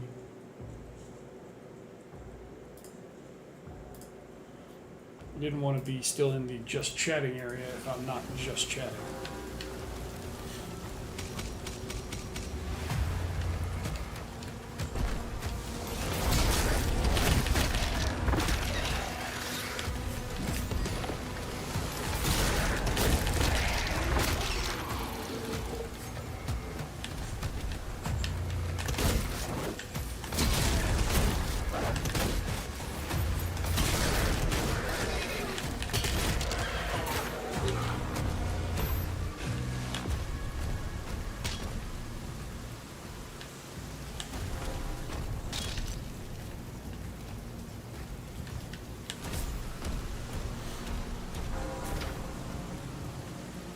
Another blue key.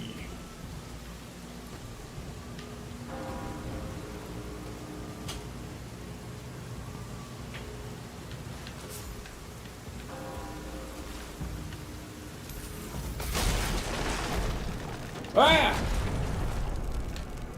No, no, no. No, no. We don't want to be down here just yet.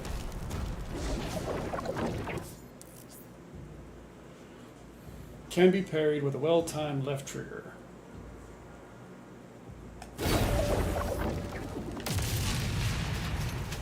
Sweet.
Okay, was that really it?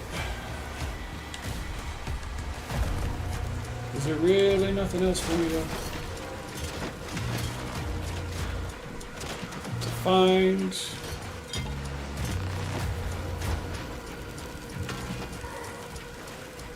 Apparently you can take fire damage.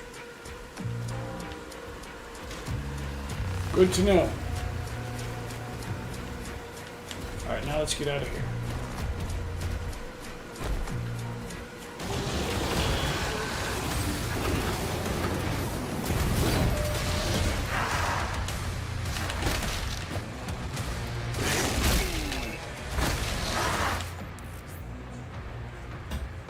Glory Strike.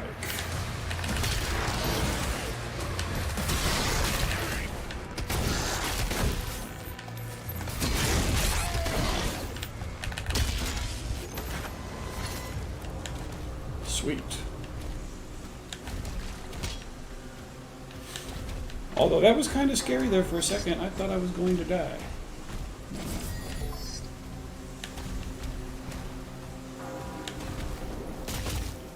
The cultists are traitors.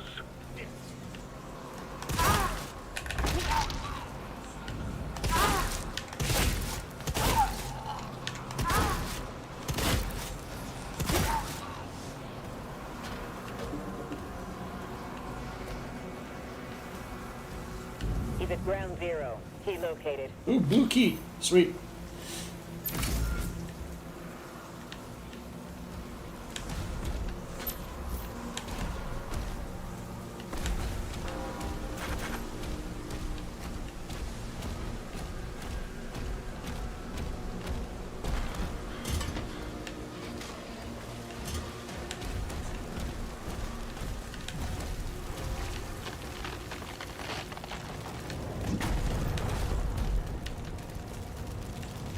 Am I able to go back?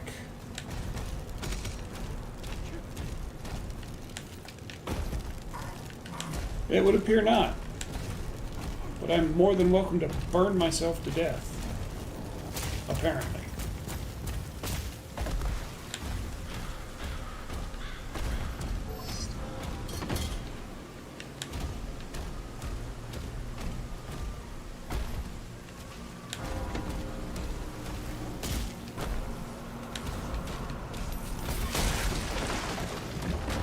Oh. Okay, so this is just a little ring aroundy thing. Okay, cool.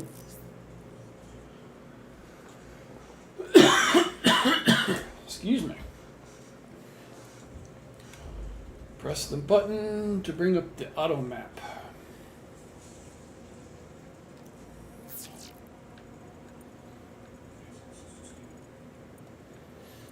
Okay.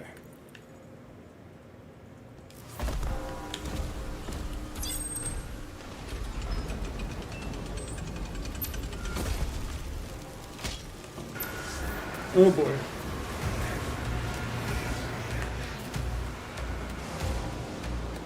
Once he kills the demons, the portals will collapse. Goody.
Oh goody.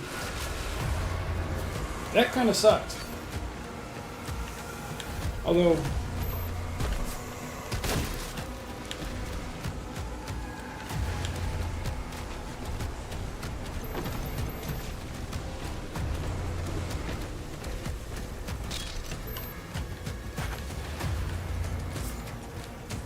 Okay. Full up on ammo.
Okay, that's portal closed.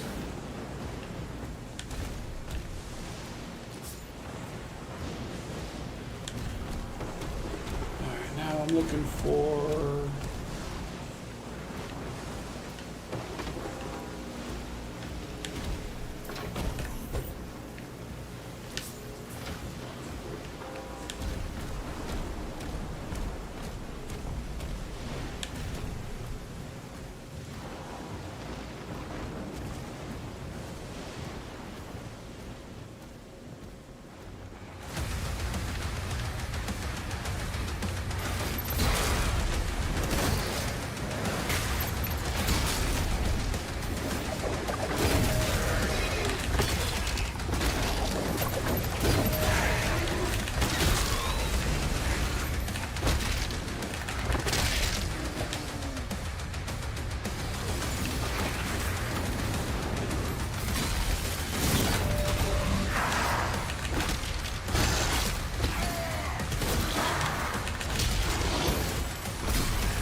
Ooh.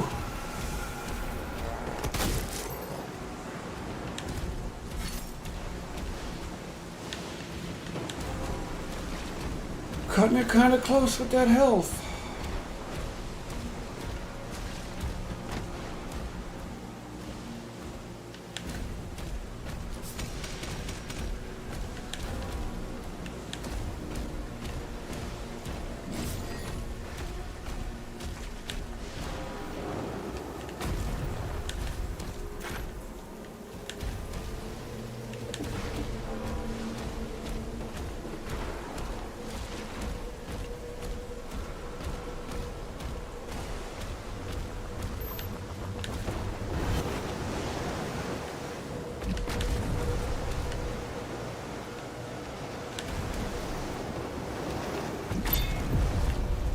Ooh.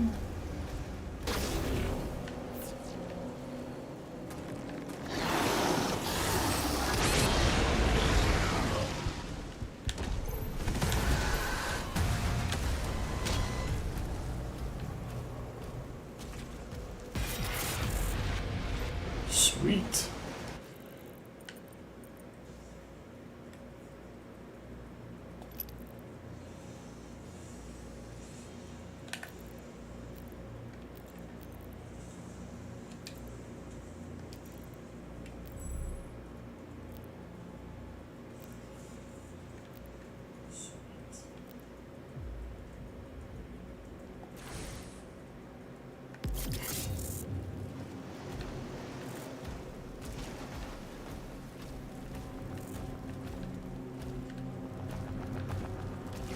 Alright, there needs to be health in here, because I nearly blew myself up getting here.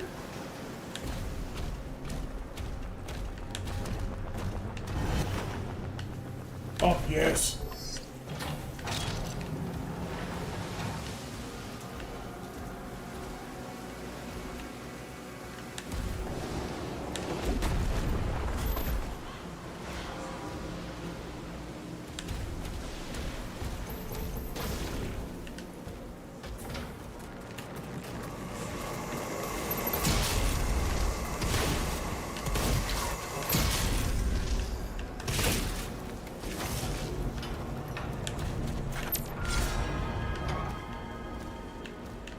Another life sigil. Excellent, excellent.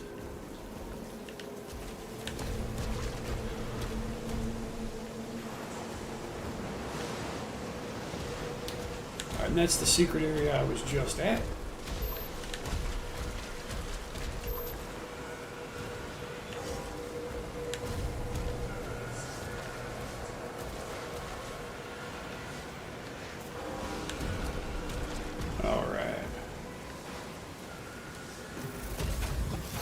Woohoo! Another weapon.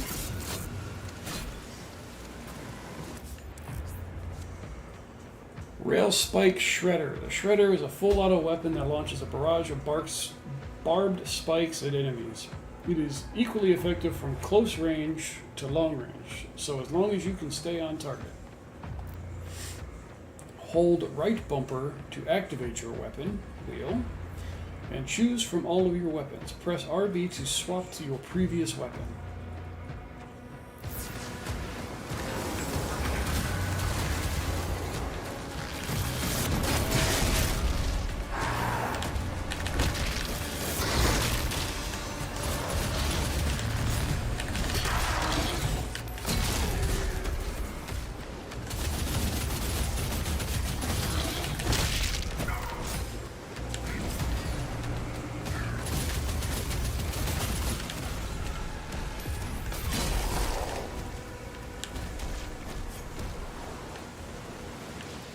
I'm a fan of this gun.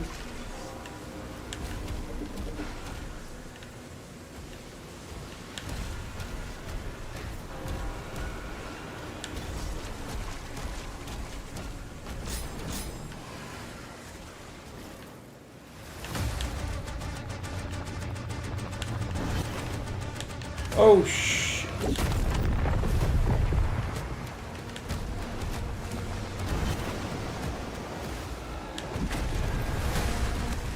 That was a mistake.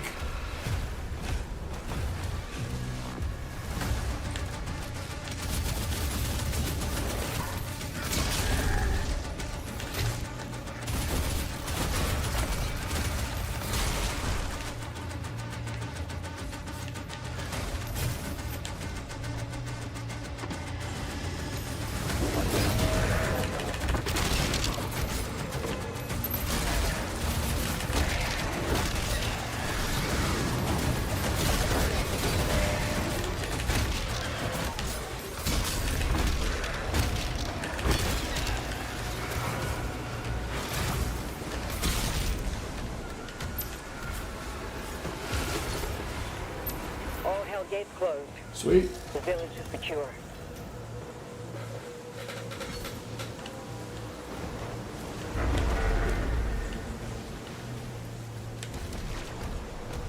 Tier 5 readings in the South Bay. Incoming. A Titan has been summoned.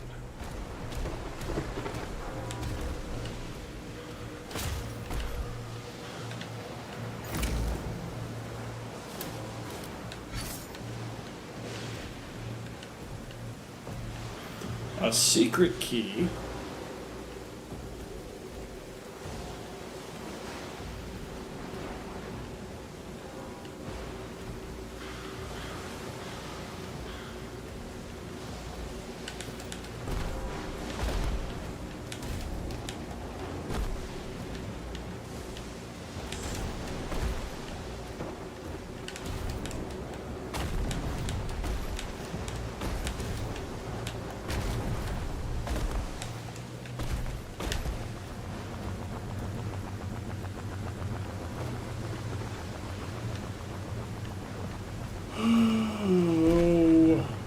Where do I use it, though? I guess it wouldn't be a secret if I knew that.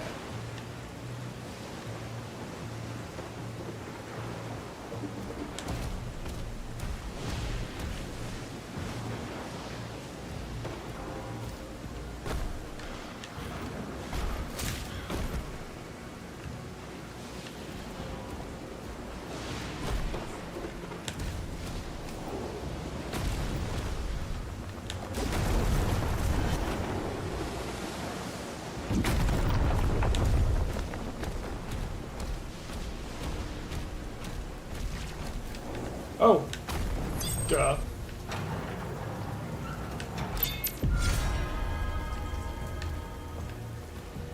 Life Sigil. The last one that I can carry.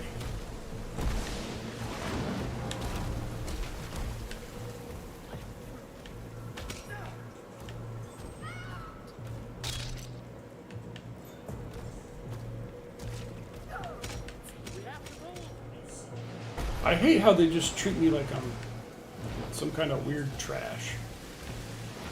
Like they need me, but they can't stand me.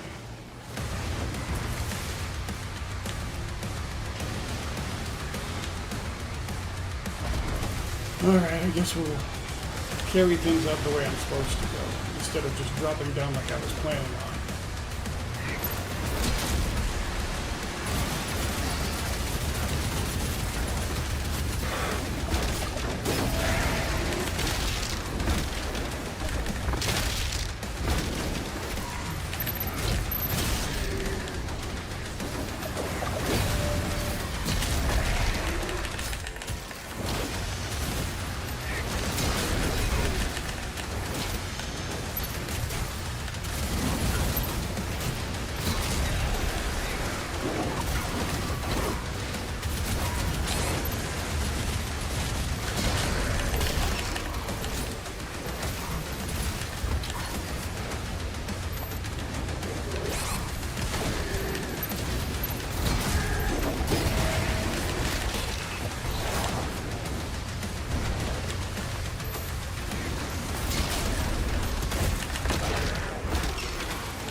What?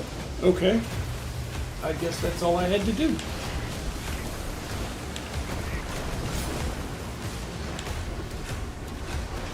But right now, I'm in dire need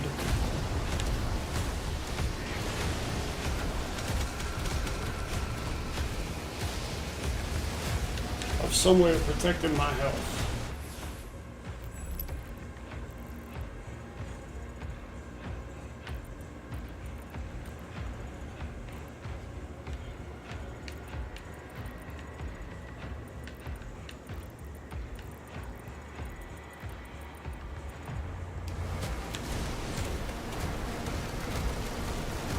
Okay. So right now, health is what I'm looking for. I'm just kind of essentially hoping that there's some somewhere.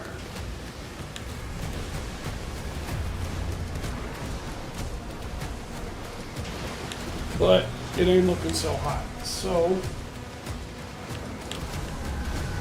I guess we move on.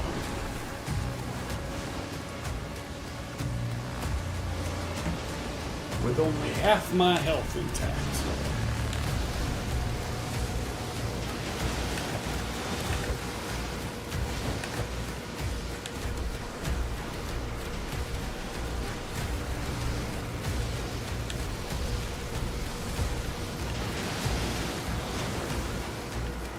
We need backup! Someone get on that turret!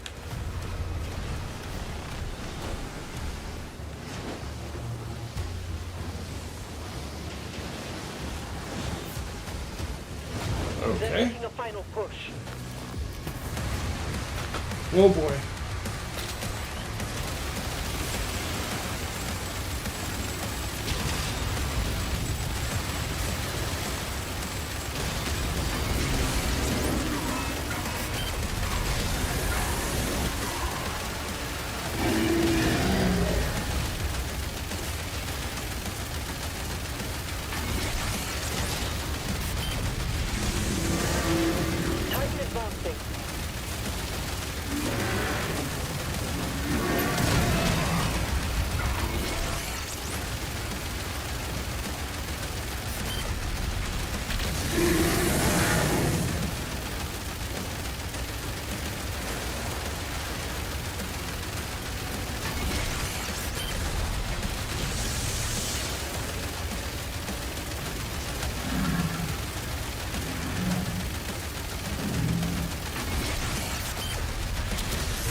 Sweet. All remaining enemy targets have been neutralized.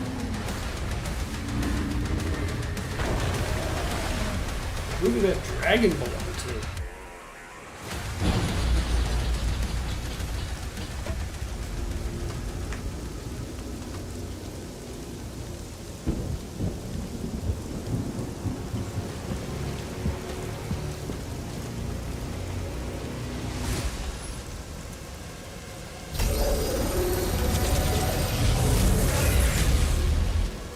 They lied to us.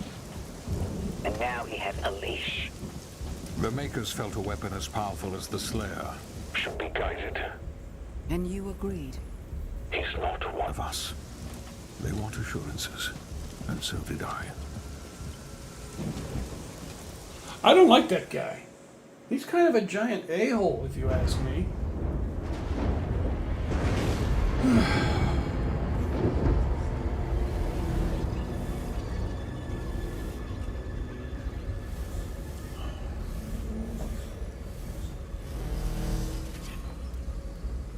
The beast is tearing through our ranks once again.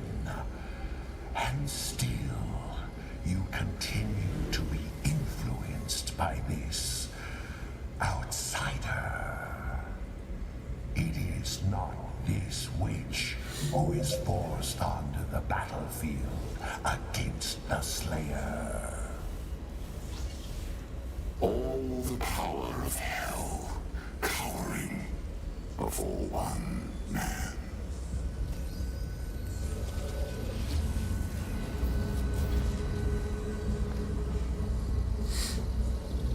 Our enemy is divided. The time is now. And the heart of Argent gives us the power to conquer the beast and crush his allies.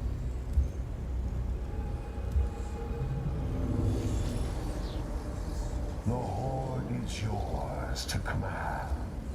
For now, Prince Azaric.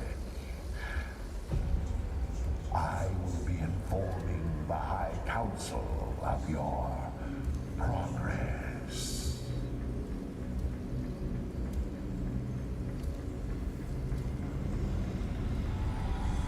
They fear him, and so your dominion over hell is not absolute. Avoid the Slayer. We should focus on breaking the humans first. Then resume our search.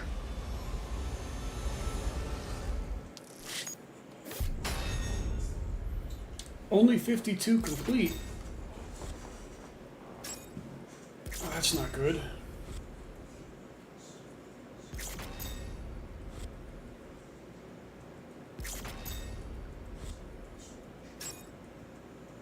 I did catch all this.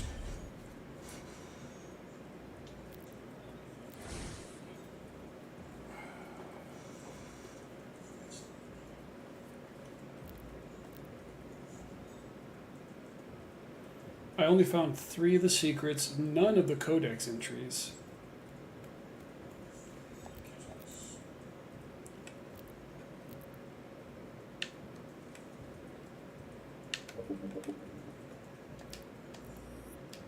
I guess I can't go back yet.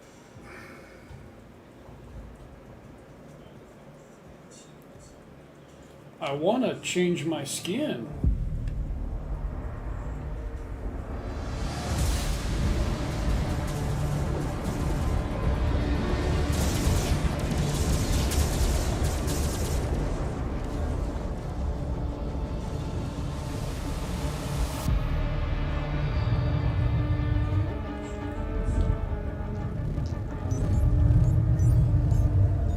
Sire, the demons are now targeting the Sentinel's energy relay. It powers their transdimensional barrier. Yes. It is an energy field which prevents the demons from opening a portal into this world. It doesn't work. What you see now is a result of Sentinel civilians falling under the influence of demons and opening portals for them. A mere leak in the dam, sir. If the barrier were to break,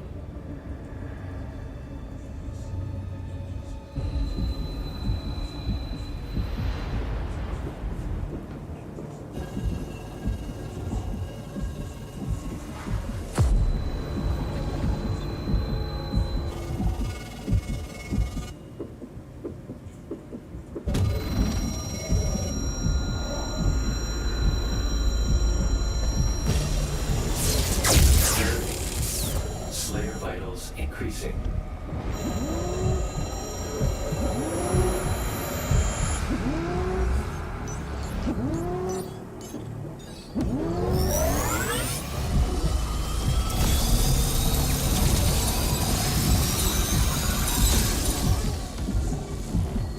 Slayer prepped for launch. It's remarkable how he can survive the power surge. Yes. We purify his mind and leave only his hatred for the demons. But his resistance to the Teller's influence is increasing. A request to the Creed for additional energy reserves has already been made. Launch the Slayer immediately.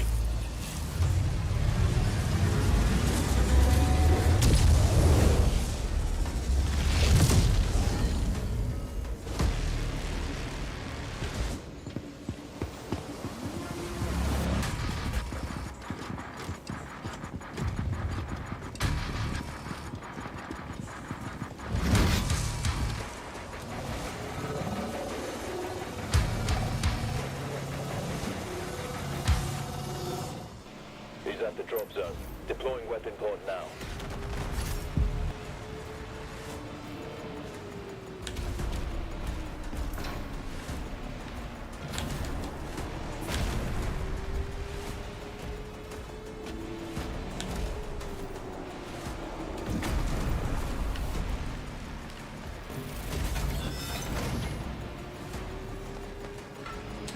A shield ring. This should make things interesting.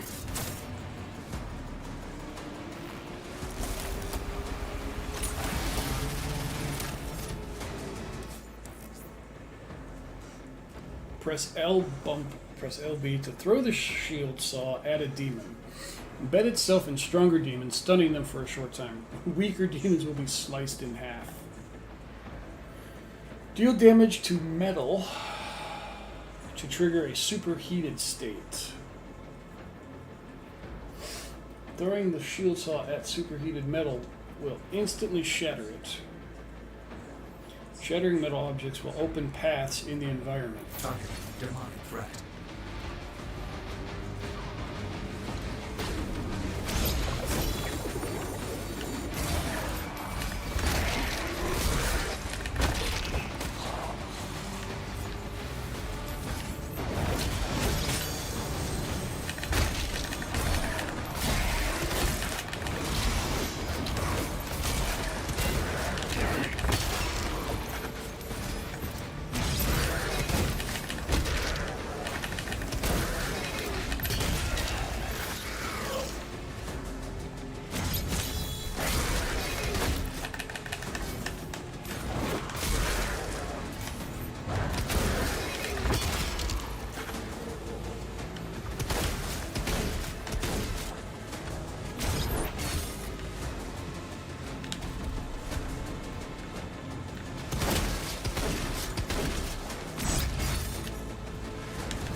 all units to the energy relay.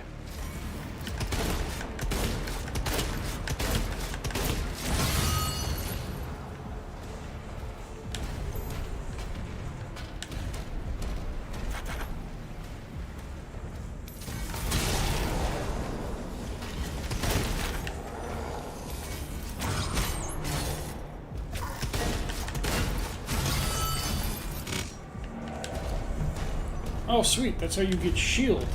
Nice.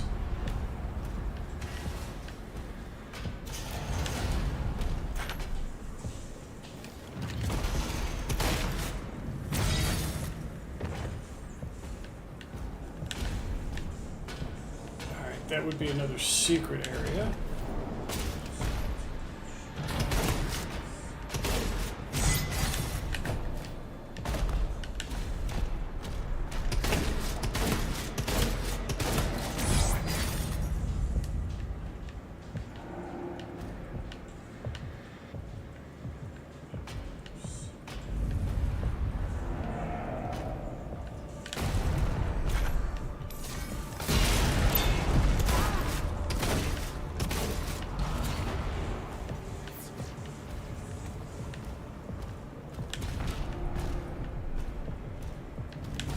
Okay, let's see what else is in this secret area.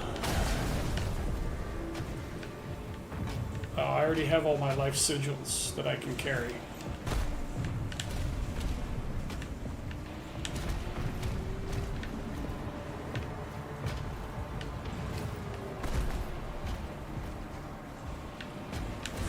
Okay.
Sweet.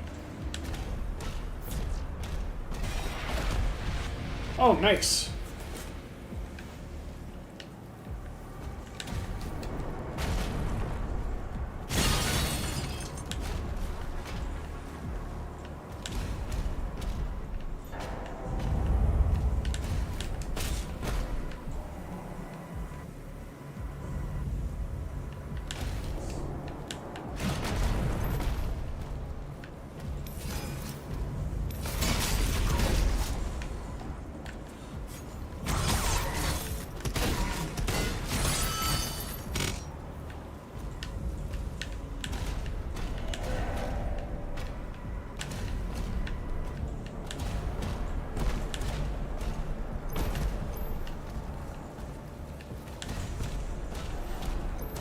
Okay.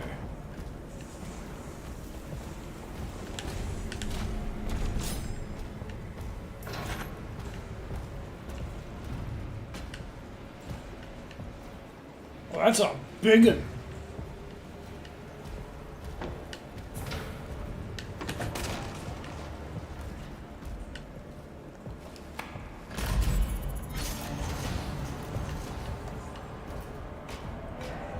Oh, I was trying to get ahead of myself.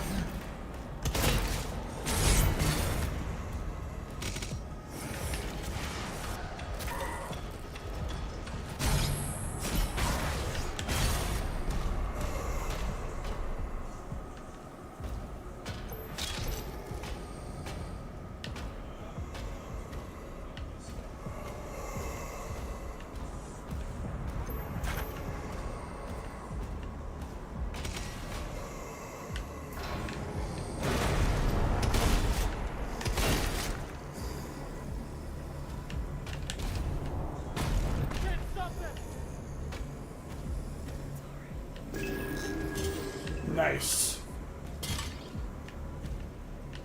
Can't stay here.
Alright, do a little bit of exploration.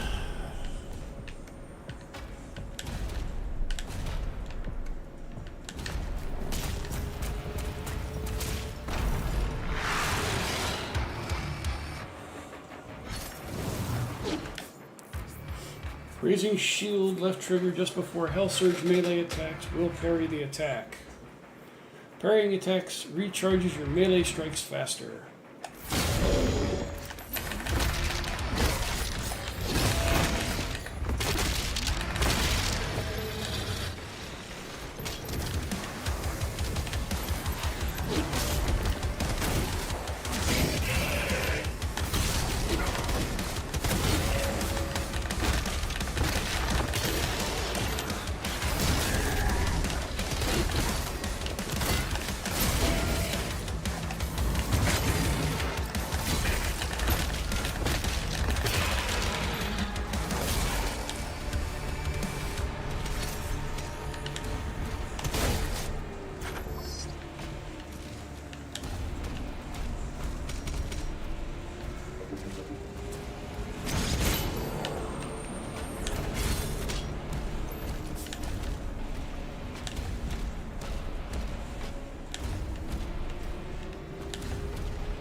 Okay, I think that's everything on this platform.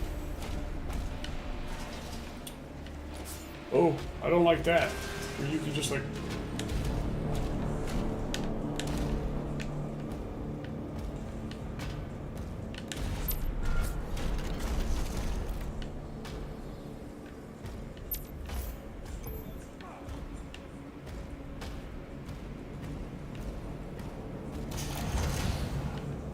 Event facilities are under lockdown.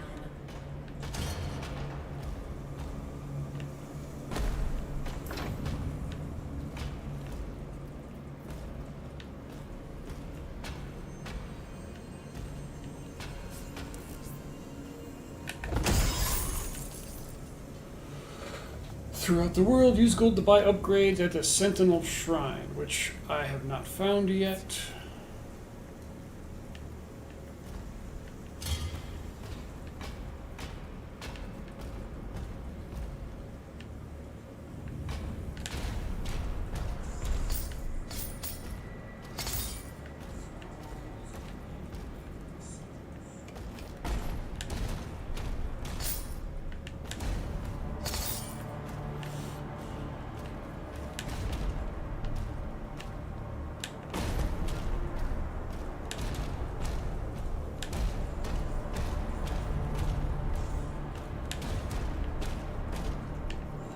Okay, I think that's everything here.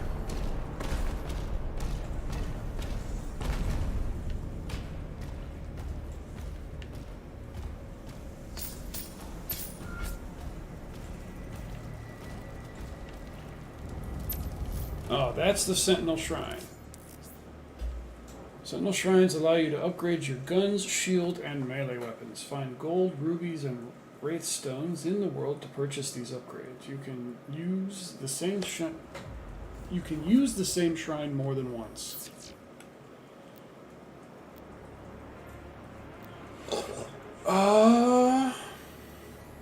What do we think? What do we think? I think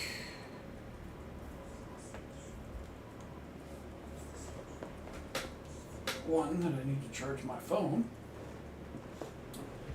and two, we should upgrade our guns.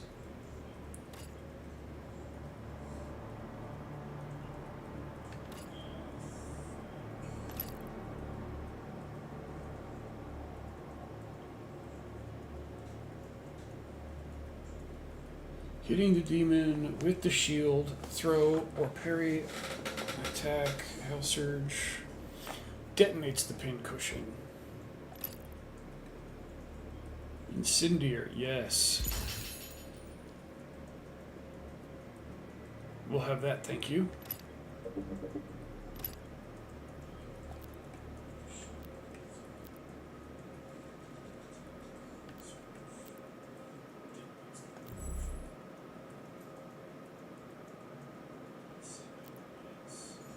Now I need 50 more to upgrade anything else. Okay. So the gun was the right call on this one. The command room has a key. Mark it on the player's map.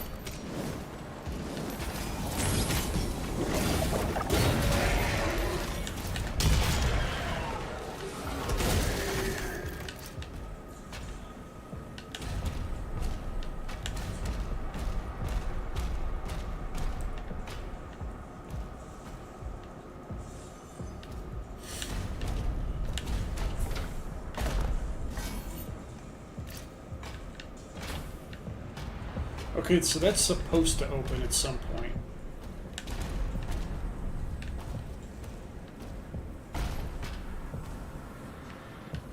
And I can't go there yet because they got it blocked off.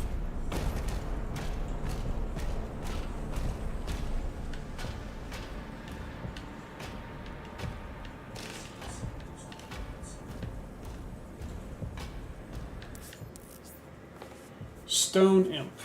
The Stone Imp can deflect the shield saw with its stone skin. It's vulnerable to shield charge, which will cause it to explode.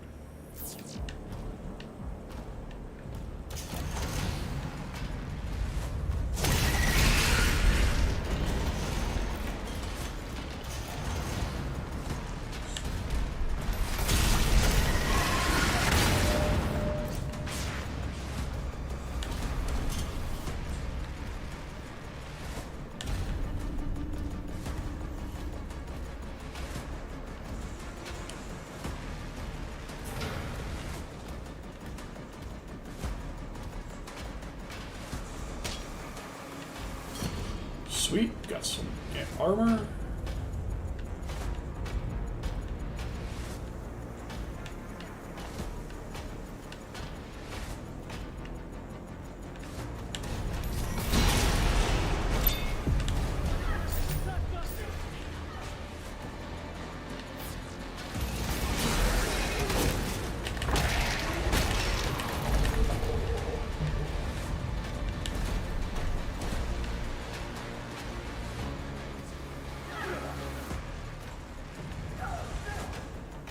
Okay.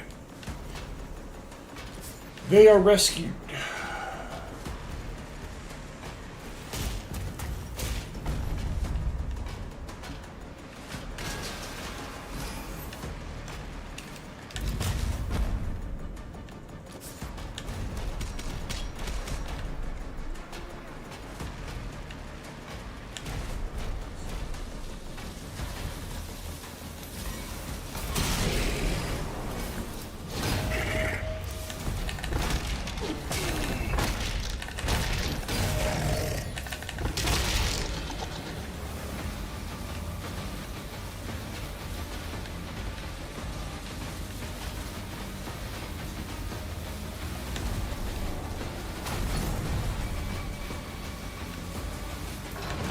Geronimo.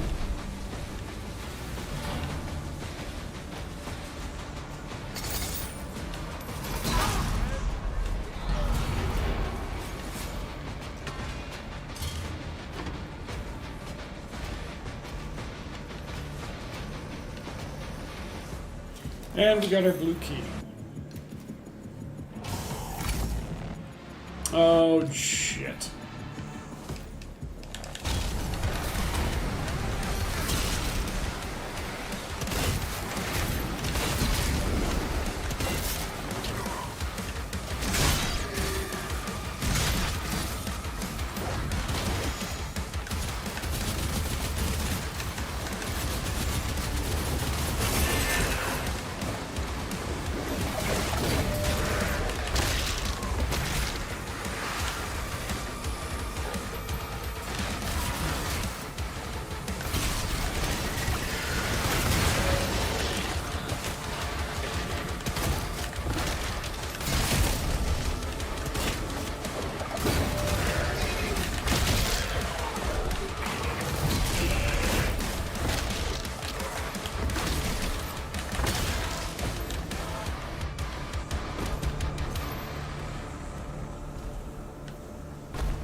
Well, that was pretty freaking sweet, I guess.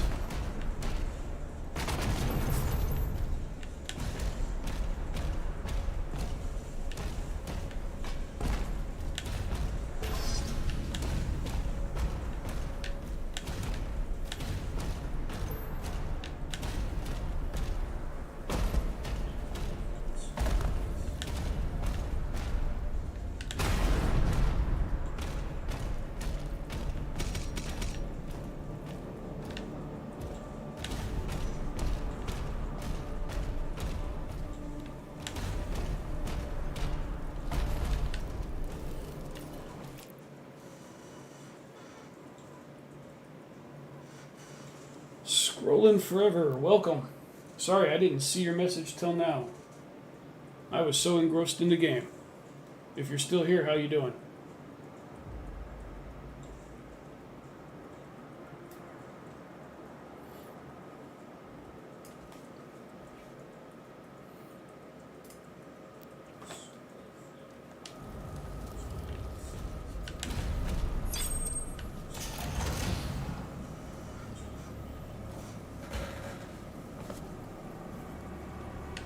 Welcome to research and development. Operations are currently suspended. Of course they are.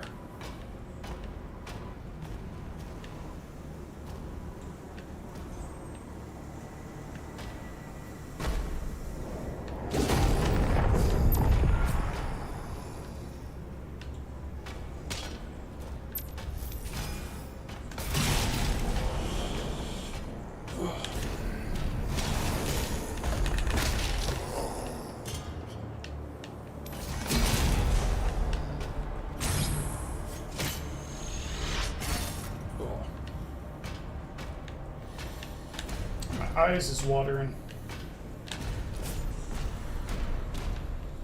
Oh, I want that gun.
Oof. That was a close one.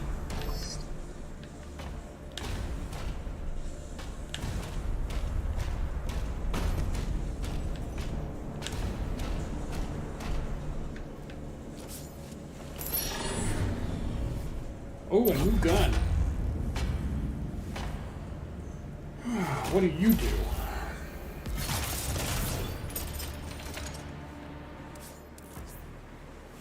Accelerator shoots out plasma energy at a very high rate of fire. It has a moderate spread, making it less effective at long range. As a plasma weapon, it can also shoot quickly, overload energy shields to generate an explosion. Plasma gun test in progress. Please hit the floor.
Nice.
Okay, now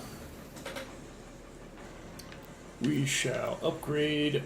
What's the shield upgrade? Parrying Hell Surge attacks will trigger a larger, more powerful shockwave that causes demons to falter.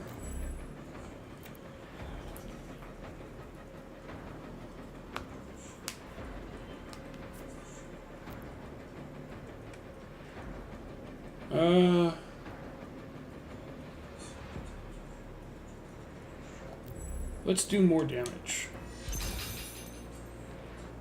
I think that's the route we're gonna go.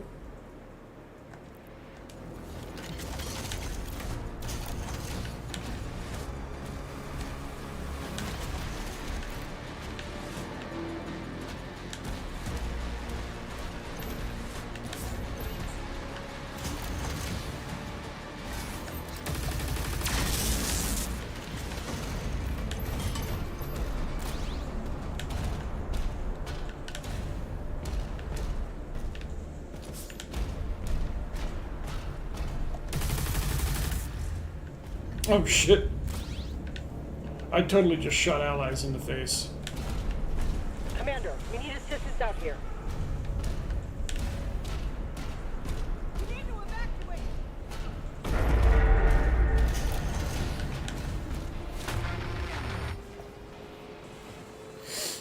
Oh boy.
Okay, it stopped. It stopped there for a second.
This is a two-part secret, I guess.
Alright, I think I got everything here.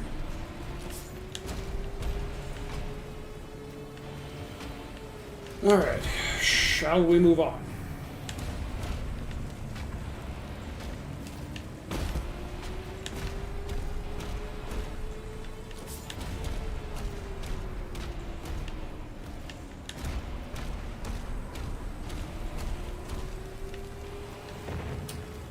Geronimo, I guess.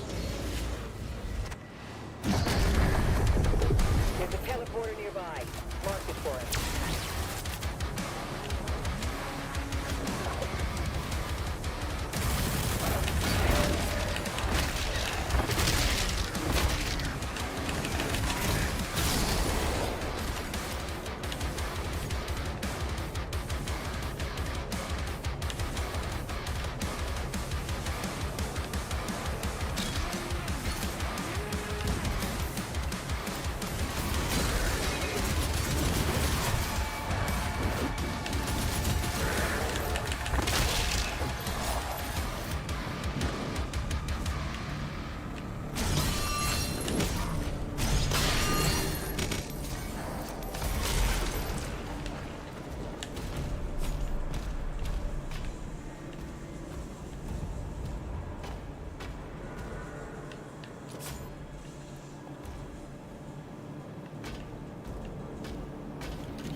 Oh boy.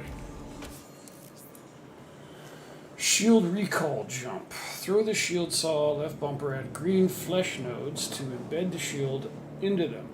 While the shield is still embedded, press LB again to pull yourself to the shield.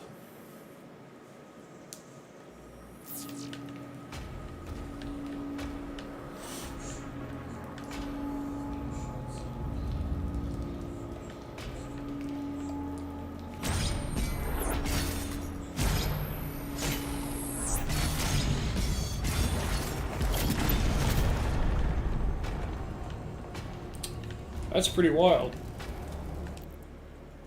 No upgrades available.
Why?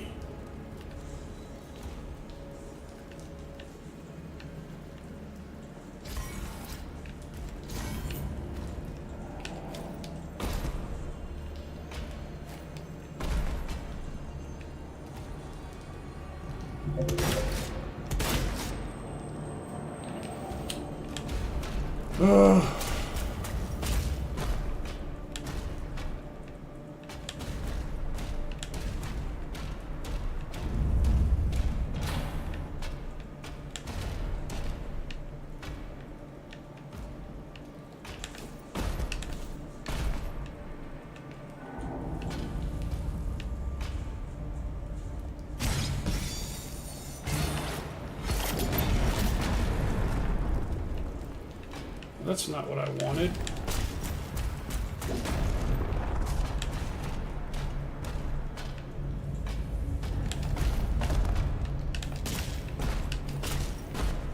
Ah, that's why that was lit up.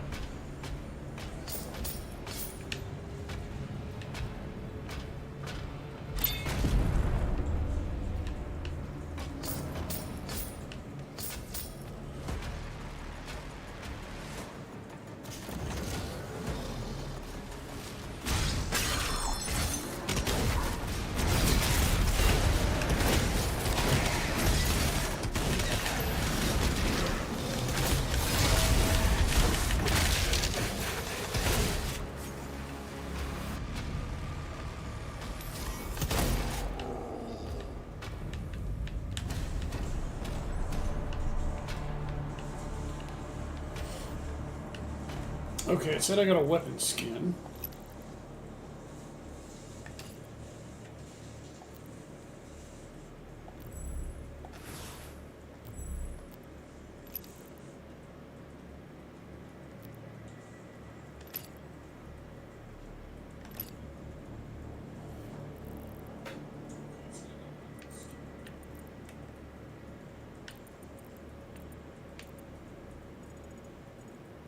Oh, okay.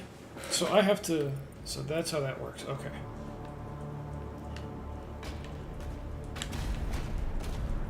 Understood.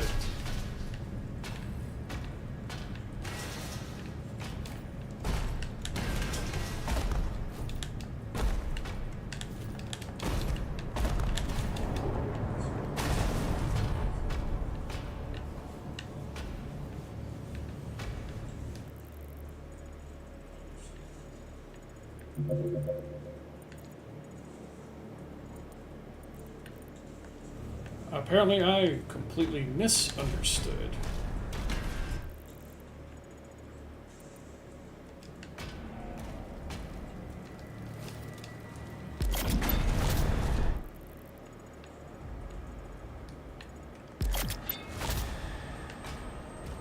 Oh, sneaky, sneaky.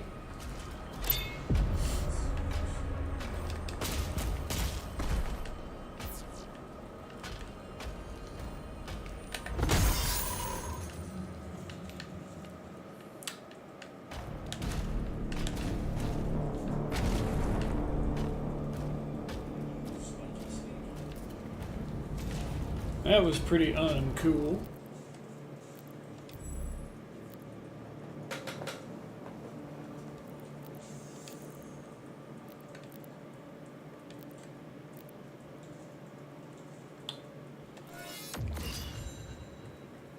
I figure we just upgrade again.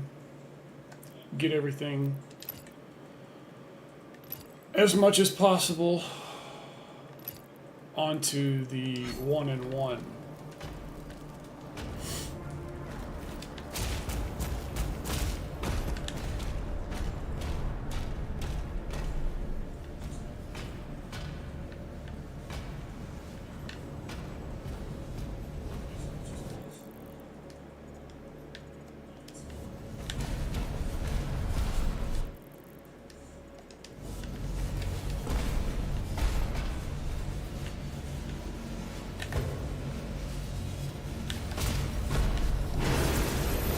Alright, let's get out of here.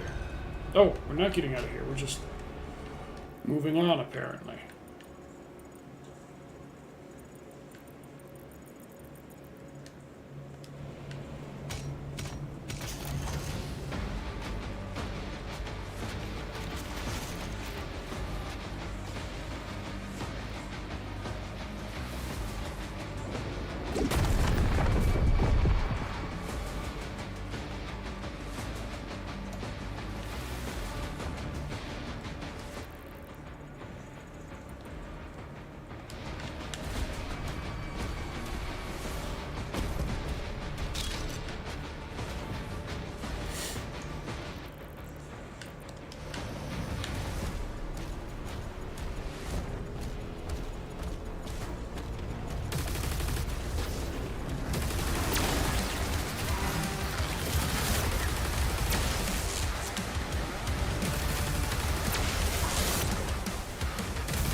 Oh, jeez. Demonic leader identified. As if I didn't have enough to worry about already.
Yeah, rip his throat out. Oh, yeah. Leaders are special demon variants that are stronger and have unique attacks. Hunt down and defeat leaders to claim their demon essence. Collecting demon essence will permanently increase the Slayer's health, armor, or ammo capacity.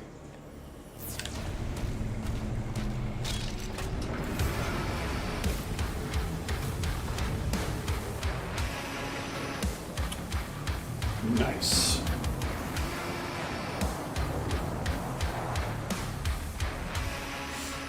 A giant slayer. Chapter complete. What? Oh, I didn't collect all the gold.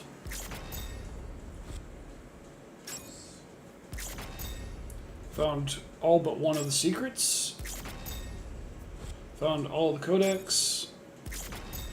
Found the toy. Found the only skin. Nice.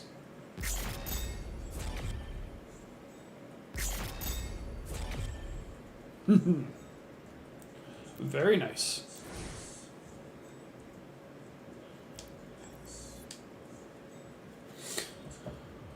But this will likely be... That was probably the last chapter, to be honest.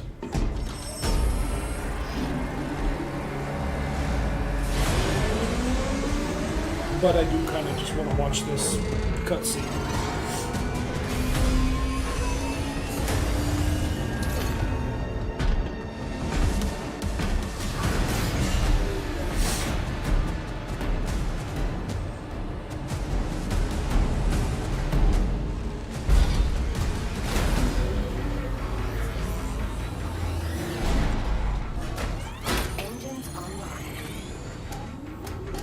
You know, for something that's supposed to be the Dark Ages, he's certainly given a lot of modern and futuristic tech.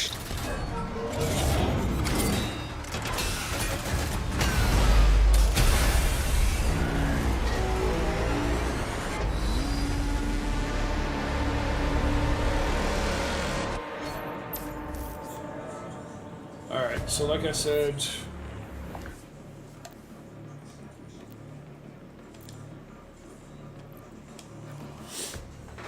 This is going to be it for the night. I do appreciate y'all coming and hanging out. I will